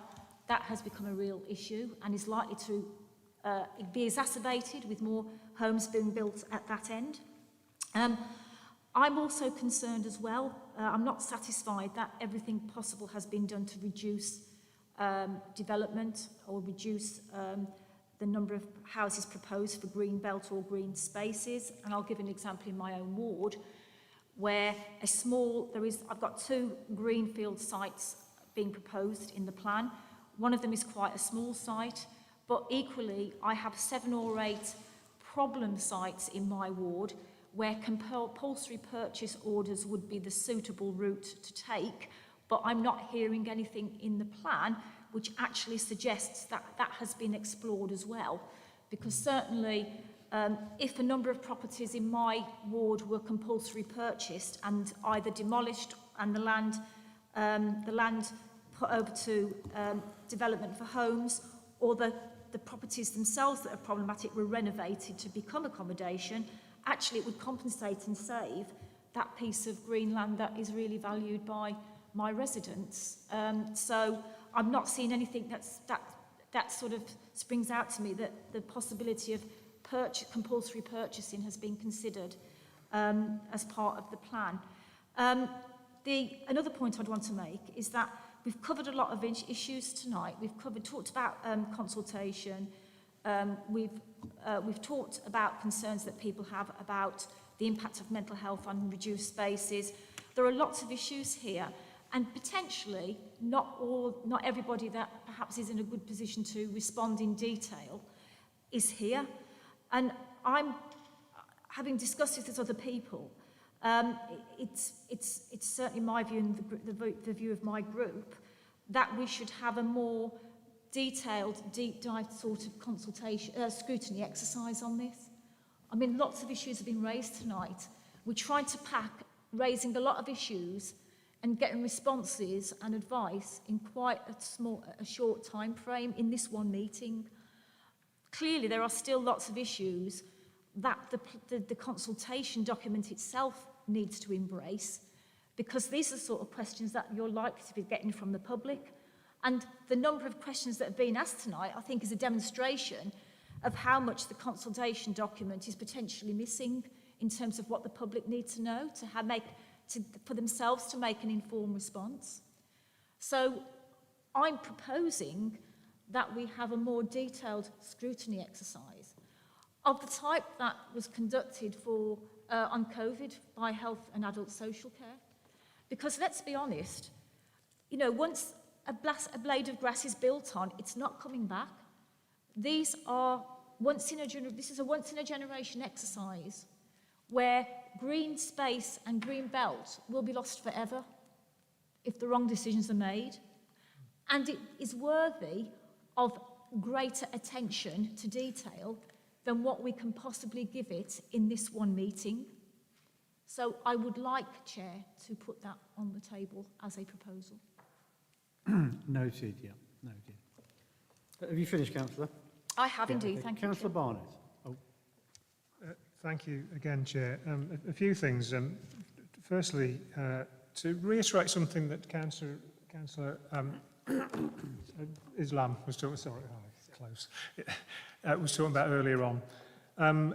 It is important that we think about the size of groups that are, you know, representing themselves when they come to us during the consultation. And as I say this again with some reference to Mr. Weller, who came earlier. We all know Tim. He's been to us many times, and he's persistent, which is a good thing. He has a message, and we do listen to him.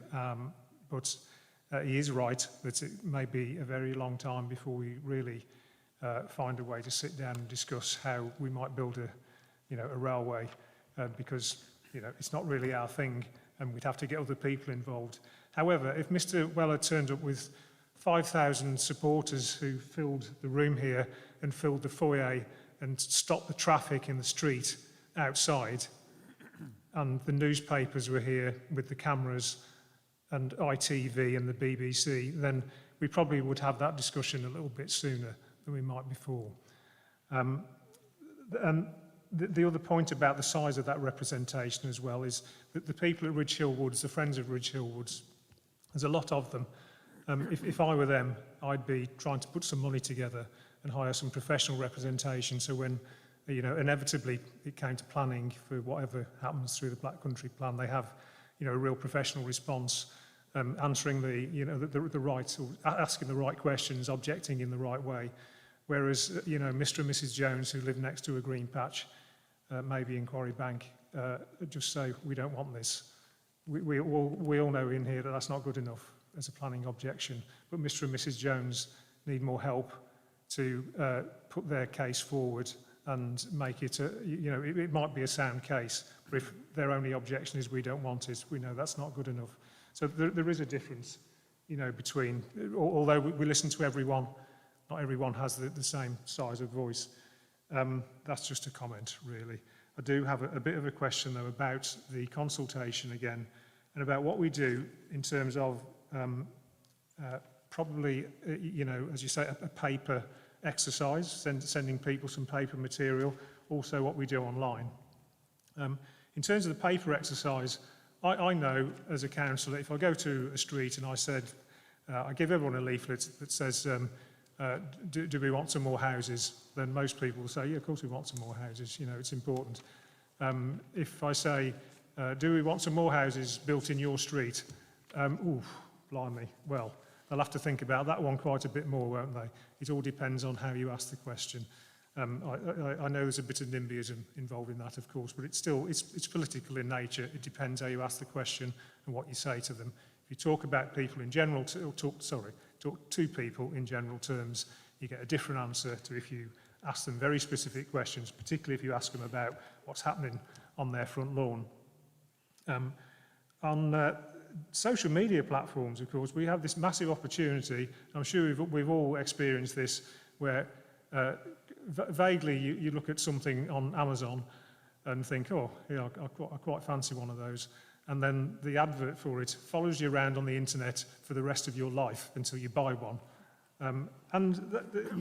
This is remarketing done by Google and Facebook. It's technology that's out there. It allows you to deliver adverts to individuals that are very, very targeted. Why am I talking about this? I'm talking about it because I know that given enough money and enough time and experience and the right people doing it, you can deliver a Facebook advert to me that talks about my street if you want to. And I think, why can't we try and do that? Probably why we can't try and do it is someone will say, who's paying for that? And that is actually a bit of a question. Can we do that stuff? But also, that's quite expensive, and who's paying for it? As part of this consultation exercise and the whole Black Country plan, is Dudley going to receive any funding from, I don't know, the Combined Authority or someone else in order to make sure we do the best consultation we possibly can and that it's fair? Because some of our neighbours might have more money to spend. Walsall, for instance, might have much more money to spend on the consultation than Dudley. I'm generalising. I don't know if that's true. It's just a guess. Can we get some funding? Are we getting any? That's the question. Thank you, Chair. Helen, would you like to answer? Thank you. Yes, if I make a couple of points, including going back to some of the comments that Councillor Foster made, if that's acceptable. So, in terms of the comment you made about CPOs and sites and some of that smaller sites and whether they've been considered, you won't visibly see them in the plan because they're probably of a scale that they're classed as potential windfall allocations. So we've made an assumption or an allowance for them rather than allocating them as sites. So obviously this is a higher level plan that does more large strategic allocations. That doesn't mean they may not appear in a lower level plan or as a windfall site. Aside from the plan, totally separate, we do have a piece of work that Paul is leading on stored and derelict sites that will look at the options to try and bring those back into meaningful use, largely housing but not exclusively. CPO is one of the tools that we have in our armoury for that. It is a tool of last resort, obviously, as you know, because it takes time and comes with expense. There are sometimes other tools that we can use to bring those back into use or try to bring forward the development. So absolutely on our radar, absolutely a priority, but it's not necessarily visible in the plan because of the scale of those developments, but we will look at that and happy to report back. In terms of Councillor Barnett's comment about people's ability to respond or maybe access support or legal advice to be able to respond, that's absolutely a fact that sometimes more aware communities or community that might have access to resources and be able to fund it may well seek to pull together and get somebody to represent them. That does happen. There are organisations that will also support communities that can't pay for that advice, such as Planning Aid. And as far as officers can, obviously we have to remain impartial and we're consulting on that plan. But, you know, in those engagement exercises, we can support people to understand the plan, the kinds of comments they can make, the kind of areas they might want to consider and help them to frame the opinions that they have on that plan. So there's a level of support that we can provide to make sure everybody can engage. In terms of the cost of a consultation, absolutely there's a cost. And, you know, if cost was no object, we could do far, far more and far more exciting things, no doubt. We have had some financial support from the government, but it was a couple of years ago and it was allocated on the basis of trying to speed up and help us meet the target to have an adopted plan by the end date. And obviously the 4 Black Country authorities have, through their own cabinet processes, been allocated a sum of money to deliver the plan, but it's an allocation to deliver it, so that has to cover every aspect of it, not just the consultation. Thank you, Chair. Councillors, does that answer your point? I think it does. So we haven't received any extra funding specifically allocated to the consultation. No. Okay. Thank you. Okay, thank you. Now I've got Councillor Davis next, followed by Councillor Baton, followed by Councillor Rogers, back to Councillor Foster. So Councillor Davis, carry on, please. Thank you, Chair. On the consultation period, obviously a lot of colleagues have made points on the length of it, but supposing we stick with the 8-week period, I think it's obviously important we make the most of every single day of that from day one till the very end day. And to do that, I think residents need to know right at the beginning what the opportunities will be throughout that 8-week period, whether it's events at gatherings or the other opportunities as part of that. So are we happy that with the beginning of August, just 2 weeks away, we're ready to, on day one, lay that map out for residents so they know what the opportunities are over the 8 weeks? And I think that would also be useful for the council, because it means we're not going to get everybody rushing to certain events perhaps at the end of the consultation or at the beginning because they don't know there's some further down the line. So are we happy with that 2 weeks away we're ready? Yeah, thank you, Chair. Yeah, our comms team is working on that right now, so we are firming updates for the events that I talked about in this room. Some of it will be fluid, so I think some of it will be reaction from officers based on the needs of the public or from members. We made a commitment that as ward members will be there to support you. So if you feel during that period that you need a meeting or that you have an issue that needs to be addressed, we'll be there to do that. So we can't lay that out ahead of time because obviously I don't think any of us know what that will be. But in terms of the things that Vicky mentioned earlier and some of the things I mentioned, that is all that will be laid out in terms of our comm strategy. Probably through a new bulletin, Vicky, at the start? Or? Sorry. Yeah, we'll be sending letters out to everyone on the consultation database. What we will be doing is, and on the summary document that we've done for the plan, we'll be putting the relevant phone numbers and email addresses to contact officers. So that will be officers within each of the authorities. So if you use Dudley for an example, there'll be a contact number where they can then speak to an officer. When we send out stuff in the press, we will be able to publicise what events we will be doing. CAPA will be leading up to, in a few weeks, start to do a warm-up exercise for the plan to raise awareness that it's going to consultation. We still need to firm up the actual date of the consultation because obviously we're going through scrutiny and other local authorities are going through scrutiny, and then so it's once we've gone through the reporting process, we've got to allow a leading time to get the documents printed and to get everything uploaded online. But once that date's firmed up, we will then be sending out, there'll be a lot of press coverage, as I said, and members will be updated through e-bulletins and emails and briefings as well. We've been in a very difficult position where we've really not been able to really specify what we can do in terms of public events because of the circumstances that we've been in. And we've tried from our Dudley perspective to allocate slots where we can speak to people.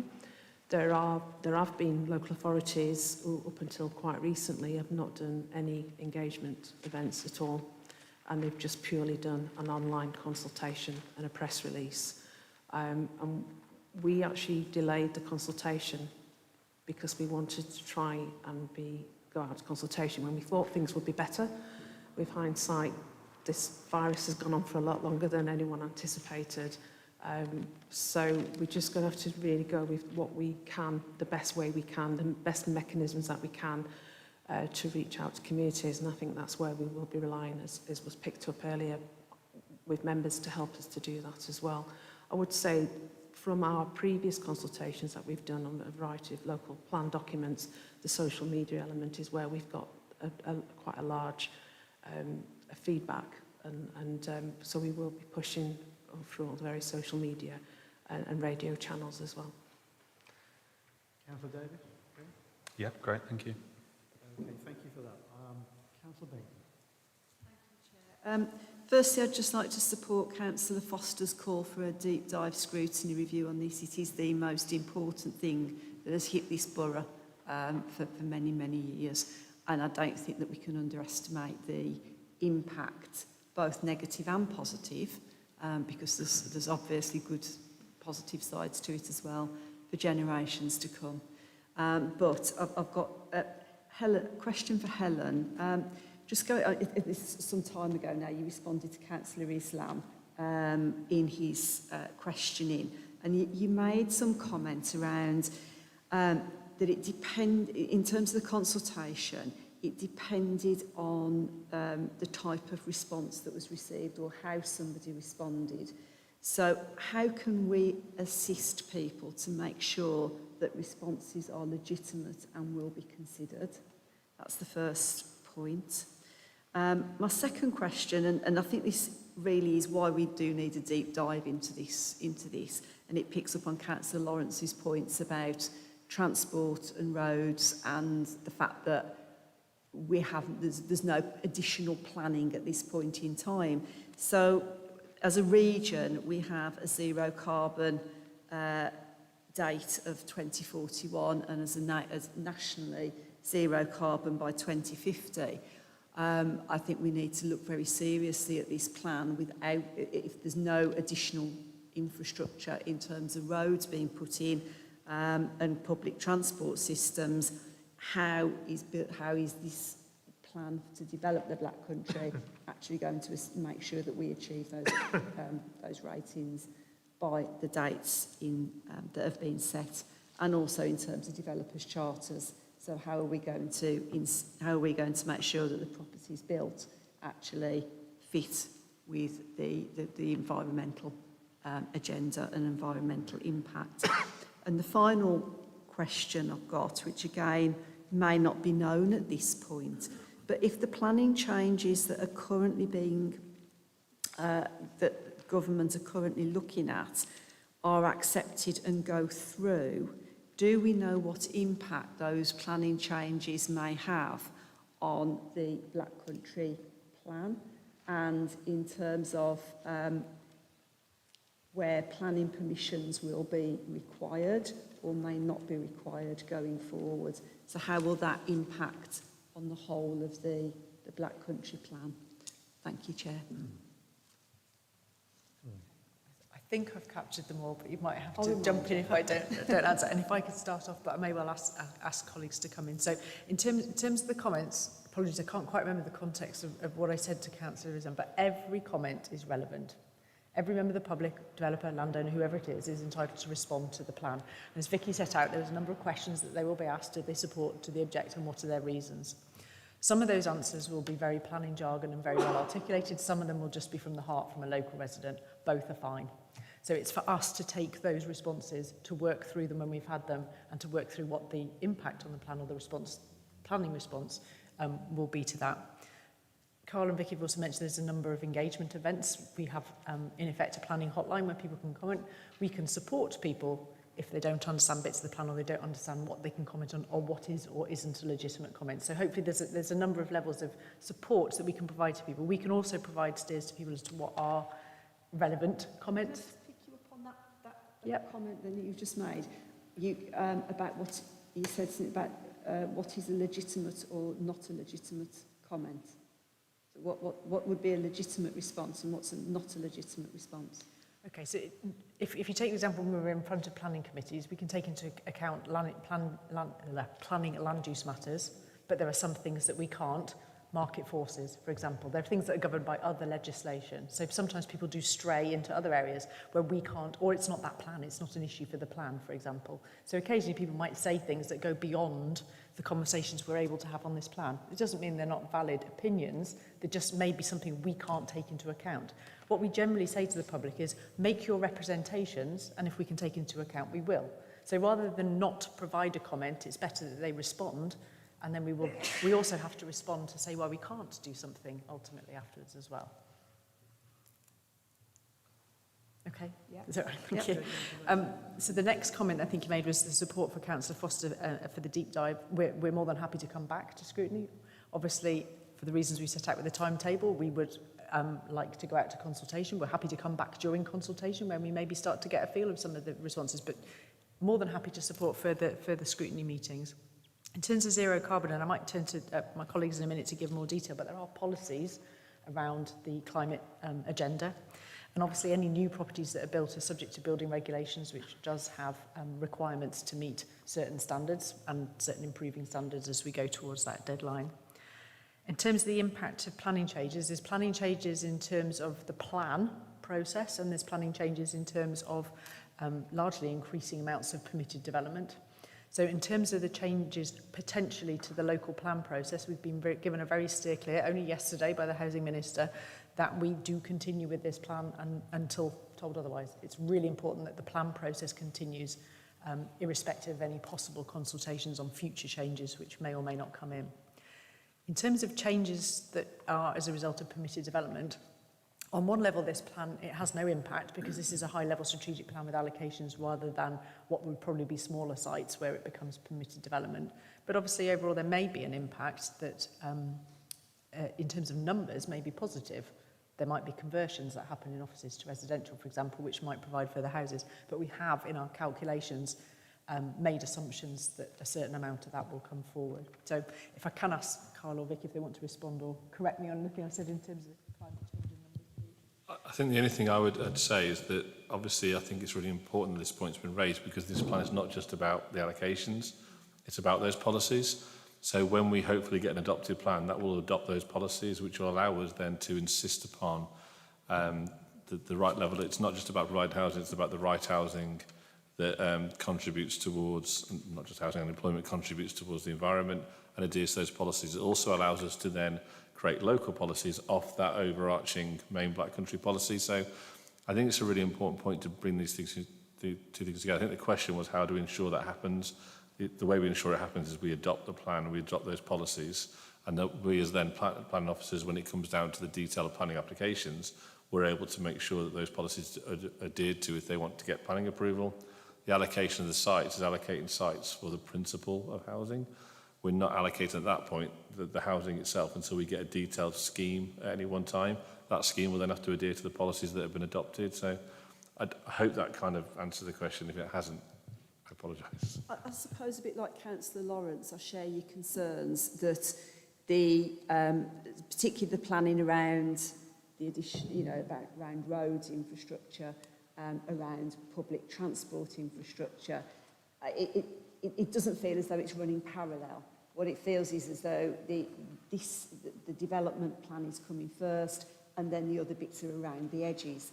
And if we are serious about ensuring that we reach these targets, it feels a little bit about out of kilter to me, that how you can have one without the other because of the level of impact that, just in Kings Winford alone, I mean, if we estimate every house has 2 cars, that's what, an additional 1,600 cars on the road there. So without having that planning running side by side, it feels to me that, we're out of kilter and out of sync with it. The only thing I would say, I suppose, there's always been a slight issue in terms of timing, in terms of how you deliver infrastructure to support development. Partly because some of the money we get to deliver that infrastructure is delivered by the development. So, and that is a problem that I think nationally we need to talk about. So you're right, but we will, as we deliver these schemes, not we deliver, but as these schemes are delivered, we will ensure that the necessary obligations are paid so that they can help fund infrastructure requirements. We will, where necessary, require those infrastructure additions to be provided on site or at the right time. But I don't think it's right to say that we haven't got a plan for that. Obviously, the important thing first is to understand where these sites might be located, where the pressure points will be, and what the needs will be. And we're working on that as closely as we can, but that will become apparent a little bit again as the plan develops. And we talked before about the level of detail that's available for this consultation. This is not the last consultation. There will be another public consultation at the publication stage, so that detail then I'm confident will be available. Thank you. Are we done on that? Okay. Councillor Rogers. Thanks, Chair. Thank you for the back report, by the way. That was very useful. Okay, thank you. In the yellow report here, you've got that there are no major infrastructure showstoppers which would prevent the deliverability of the proposed sites. In the council meeting on Monday, Councillor Atkins brought up about the Holbeach site, and there was an answer from Councillor Phipps saying he's not happy with the existing infrastructure and that it's not suitable for the amount of development in the draft plan, and that needs to be cleared up before we can proceed. What was that matter, seeing as this has been taken through Cabinet? I apologise because I wasn't at the meeting on Monday, so I don't know what that reference was to, unfortunately. Okay. That's obviously fundamental for this big site, which you've included as an example. I think we think it was just a reference to the fact that transport modelling is still to be concluded. About the what, sorry? The transport modelling is still to be concluded. That's the modelling that will look at how the sites collectively will impact upon the network. And I think that's what Councillor Phipps was referring to. Okay. Also about the consultation, obviously agree with Councillor Foster. This is paramount, really. This consultation is so important. It is really every item we're recommending as this committee today, and it's just as important as the draft plan, if not more, because that's obviously what the public are going to receive and answer. So I also was thinking of proposing, if we can't have time for a meeting before the consultation comes out, before Cabinet, can we receive a copy of the consultation emailed to us prior to the Cabinet meeting to scrutinise as a committee? You've obviously done it, it's only 2 weeks away, so we need to see that because it's really important, especially the way you ask the questions. That's critical to the answer and can manipulate the results or bias them towards a preferred answer in some cases. So that's really important. And you've got, I agree that it can go to the magazines and things, but how big is this consultation document? Have we got the resources, the money? And also, those that are going to have a look at it online, I presume they've got links to the 725-page draft plan to answer the questions, to justify where they're coming from. Like if you're going to ask, what do you think of such and such in the draft plan, you've got to have a link to that plan. In the libraries, how are you going to do that? Because with COVID, you can't have a copy of the plan and ask people to flick through it, so it's going to be very difficult. And you can't give people, send a 725 document as part of the magazine because we just haven't got the money. So how can they answer the questions when they can't read the report in full? And I don't think it's fair to shorten the report because then you're going to take out vital information. So that's important. And also, there was a little typo, page 6 of 12 of the Dudley summary. You've got Worcester Lane in the map and Worcester Road in the plan. And I think for continuity and openness, you've got to look at that and make sure those are sorted. Which page is that, please? Page 6 of 12 of the Dudley summary. You've got Worcester Lane on the map, and in the table it says Worcester Road. Okay, thanks. We'll look at that and correct if we can. Thank you.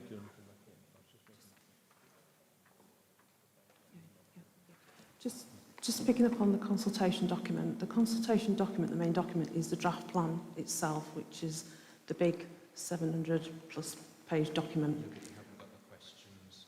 We need to see the questions. The question will be, just for people, the document, the draft plan will be available in libraries and the council house and Dudley Plus, etc. So there'll be a copy of the plan. The questions there'll be a response form, a hard word, a version for people to take away with them, or we can post it out, or it's available online to download. There'll be an online response that they can do.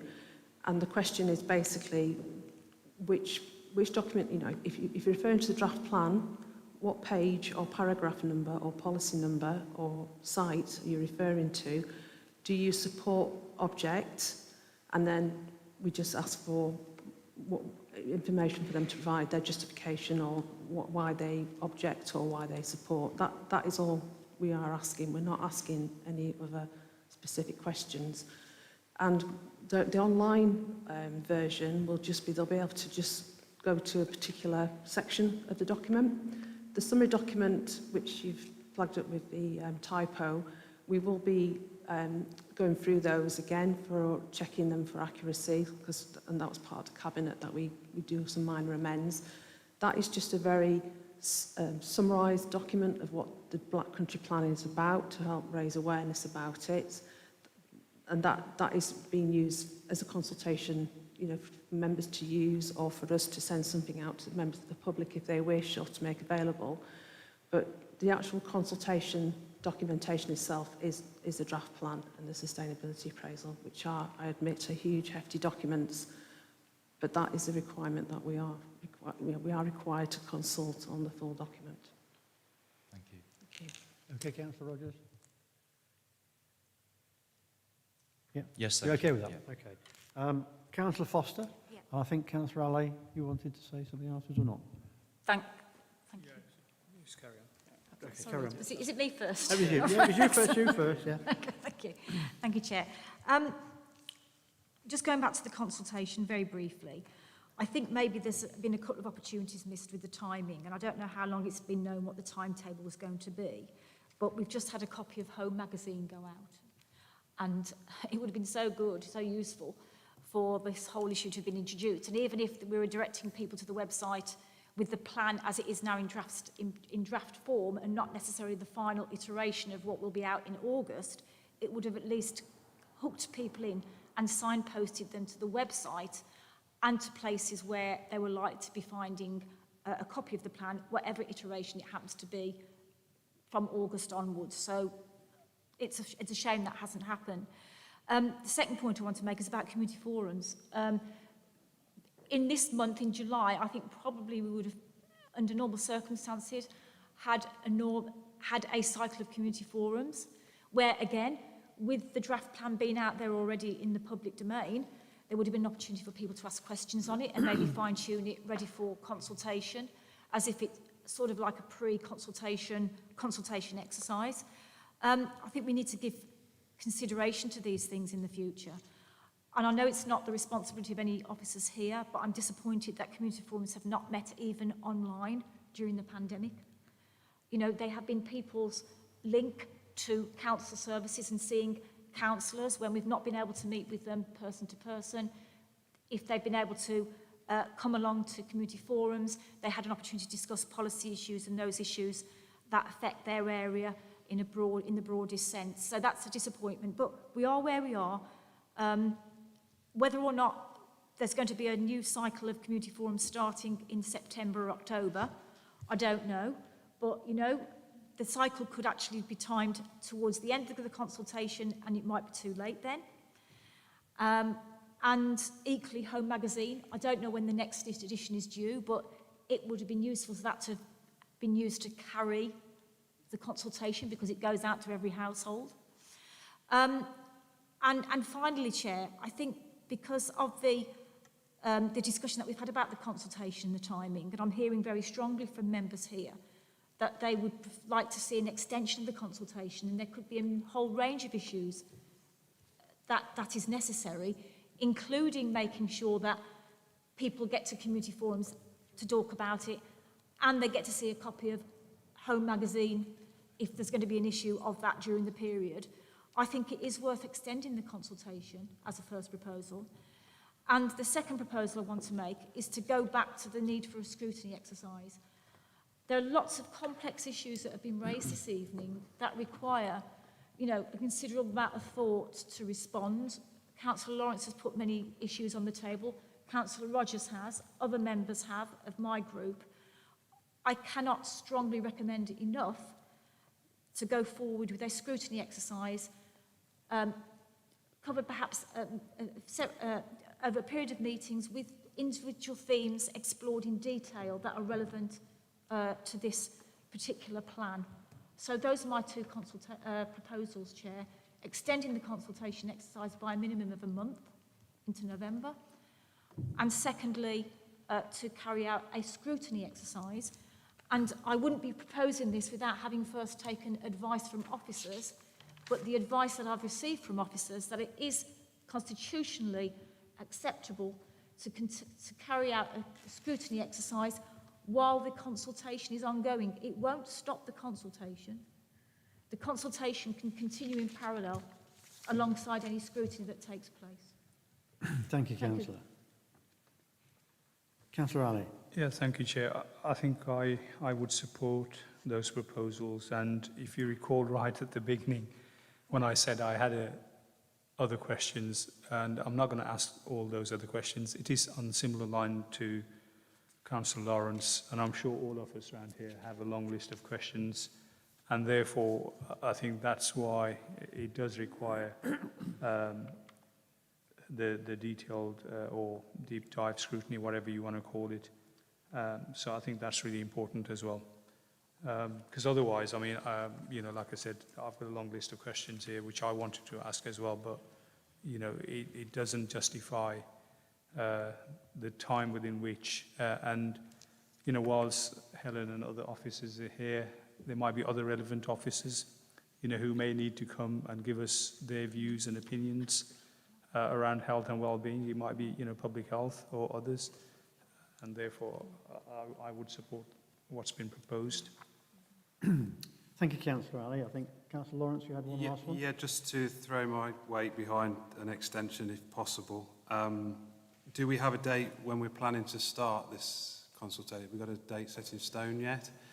And also, can we see the I haven't heard an answer to this. Can we see the consultation before it goes out to the public? Can we cast our eye over it as a committee? But I think we need to extend the consultation as well, because like I talked about earlier, there's information we haven't got yet which may come forward during the consultation, and that will give people, residents, groups, the ability to be able to digest that and then respond to it in the latter part of the consultation, because we're not giving them to, they're not getting it all now, sort of thing. Possible.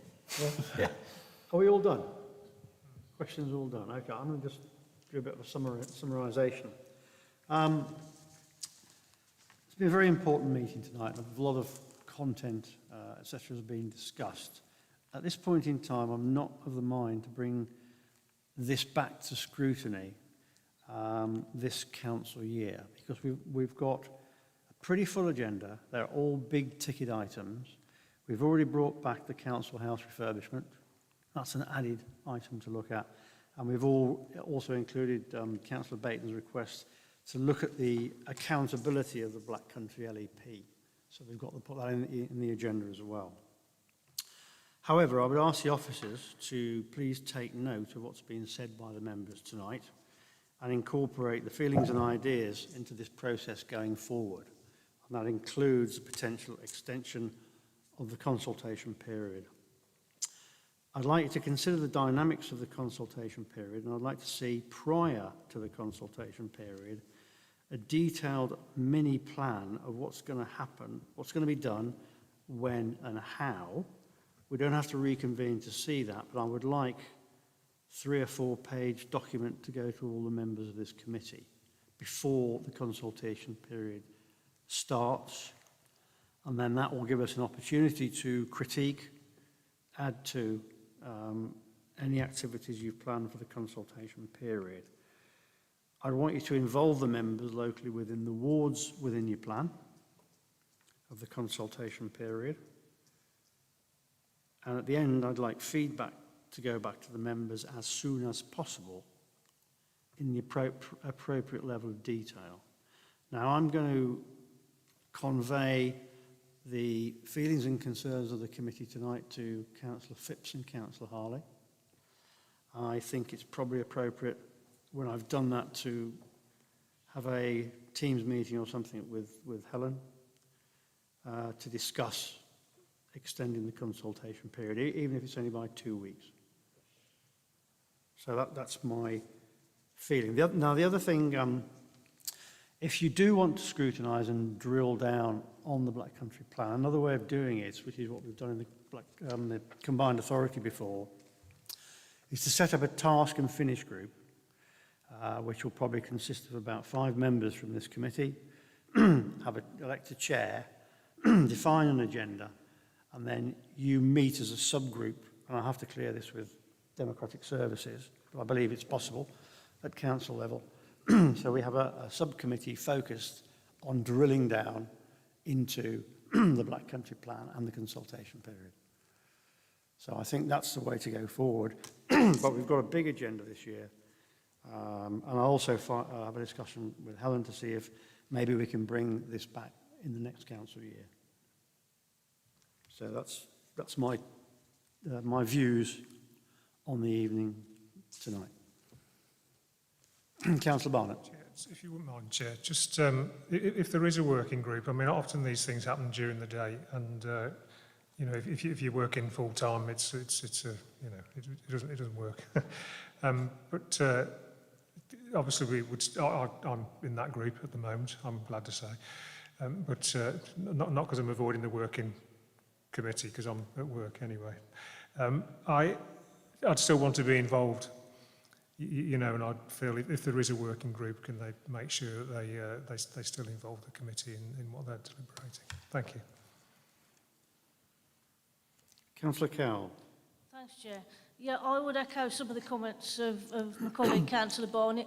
I think potentially more, you know, I think the working group, or whatever you want to describe it as, if it goes ahead, I'd like to think that if people want to participate and they're able to, then they could, rather than the numbers be limited. The other one is just a technical point, really. I mean, it has been proposed that we do have a more thorough scrutiny process, and I can understand why you don't necessarily want to go down that route, and you've come up with the alternative, but I just wondered whether that proposal, as it has been made, should actually be put to the vote. Well, the purpose of the meeting tonight is to make a recommendation going forward for the plan to go to the next stage, which is the consultation period. So I take your point, but I'll discuss it with Democratic Services. But a much more efficient way of doing it is setting up a task and finish group with no more than 5 members, because otherwise it gets too big, and drill down onto the issues. Sorry, Chair. Yeah. So the proposal has been put, if that's what you're saying, the working group. Yeah. Do you want to put that to the committee to arrange a working group to consider the Black Country Plan? Yep. And then because that can be set up, and then we can get who the members want to be. Yep. Okay, so the suggestion is that I put forward a proposal to set up a task and finish group to drill down into the Black Country Plan around the points have been raised this evening. So are we in favour of that? Chair, I think. Yes, Councillor Islam. Thank you. So I didn't mean to be rude in any way.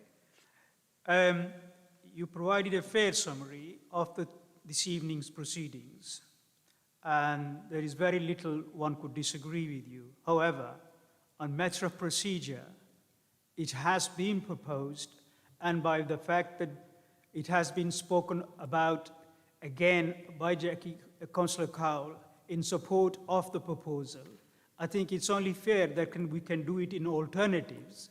There may be that we end up with what you are proposing, but there are two proposals. One is the extension period of 4 weeks, and the other is the in-process scrutiny process. And we may end up the way you have very nicely summarized here. I have the greatest respect for you, the way you have conducted the meeting, but I think we are defying procedures. So I'd rather that we put it to vote.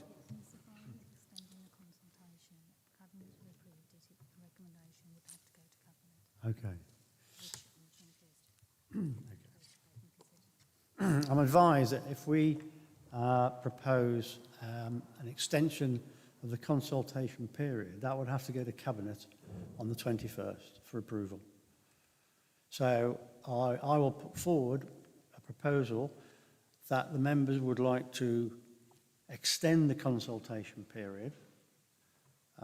So a show of hands of what members would be in support of that. So I would say that's carried.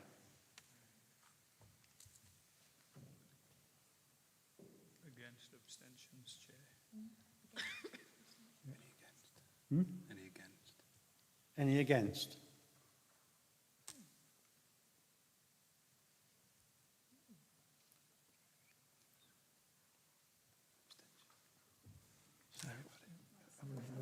Insofar as discussing the consultation plan now, the proposal has been put by the one scrutiny committees, so they need to put a vote on that, or then if that's not carried, then they're working on it.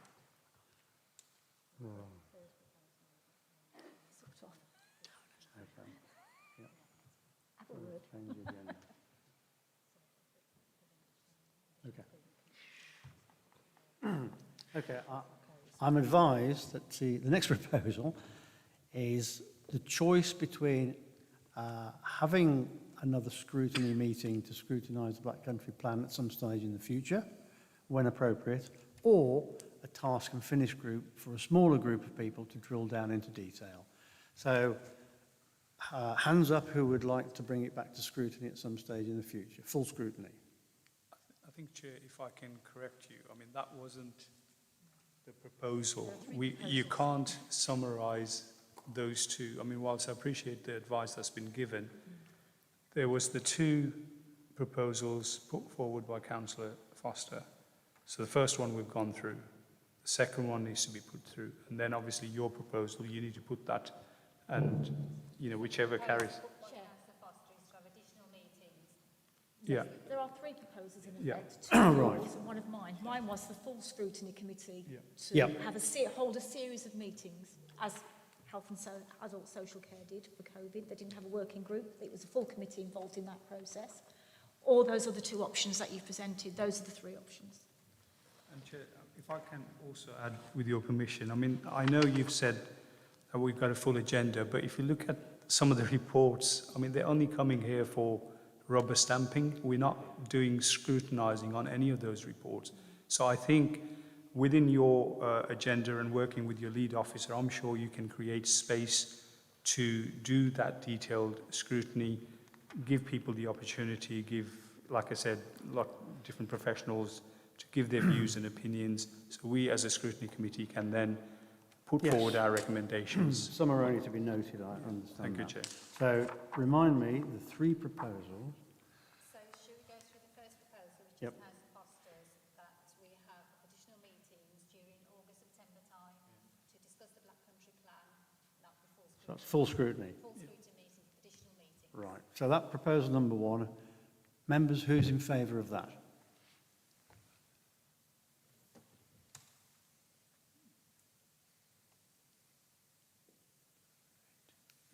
Six, seven.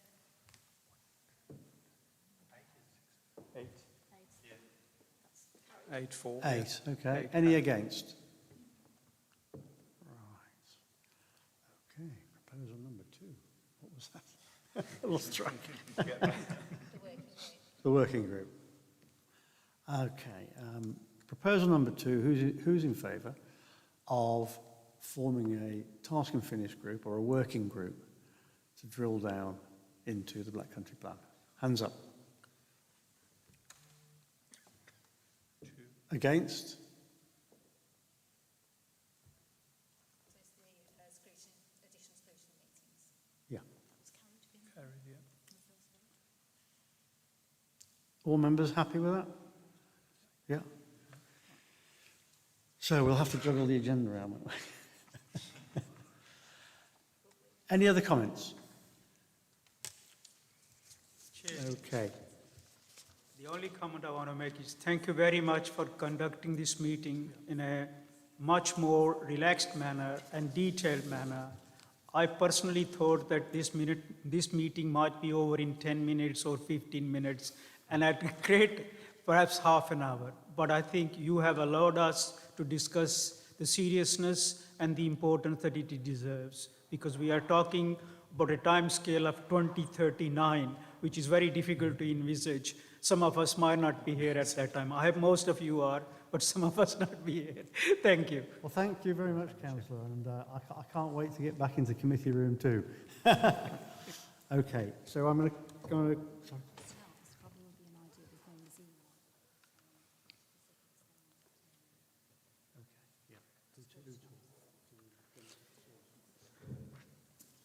Suggestion on the coming back to scrutiny is that if members would like to email Democratic Services specifically what points they want to cover during that scrutiny meeting, it'll probably make it more effective.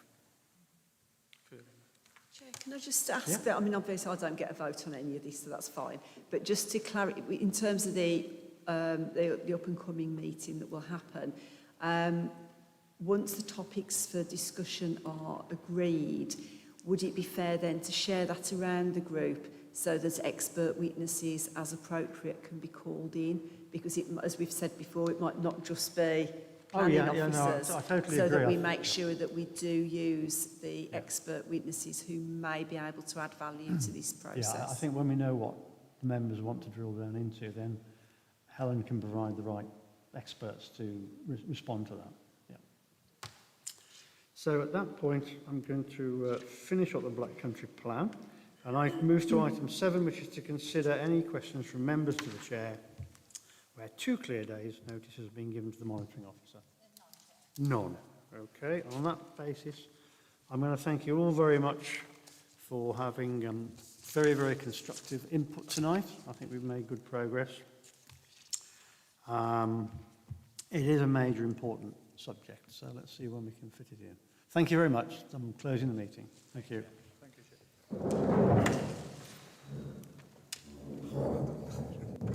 Never.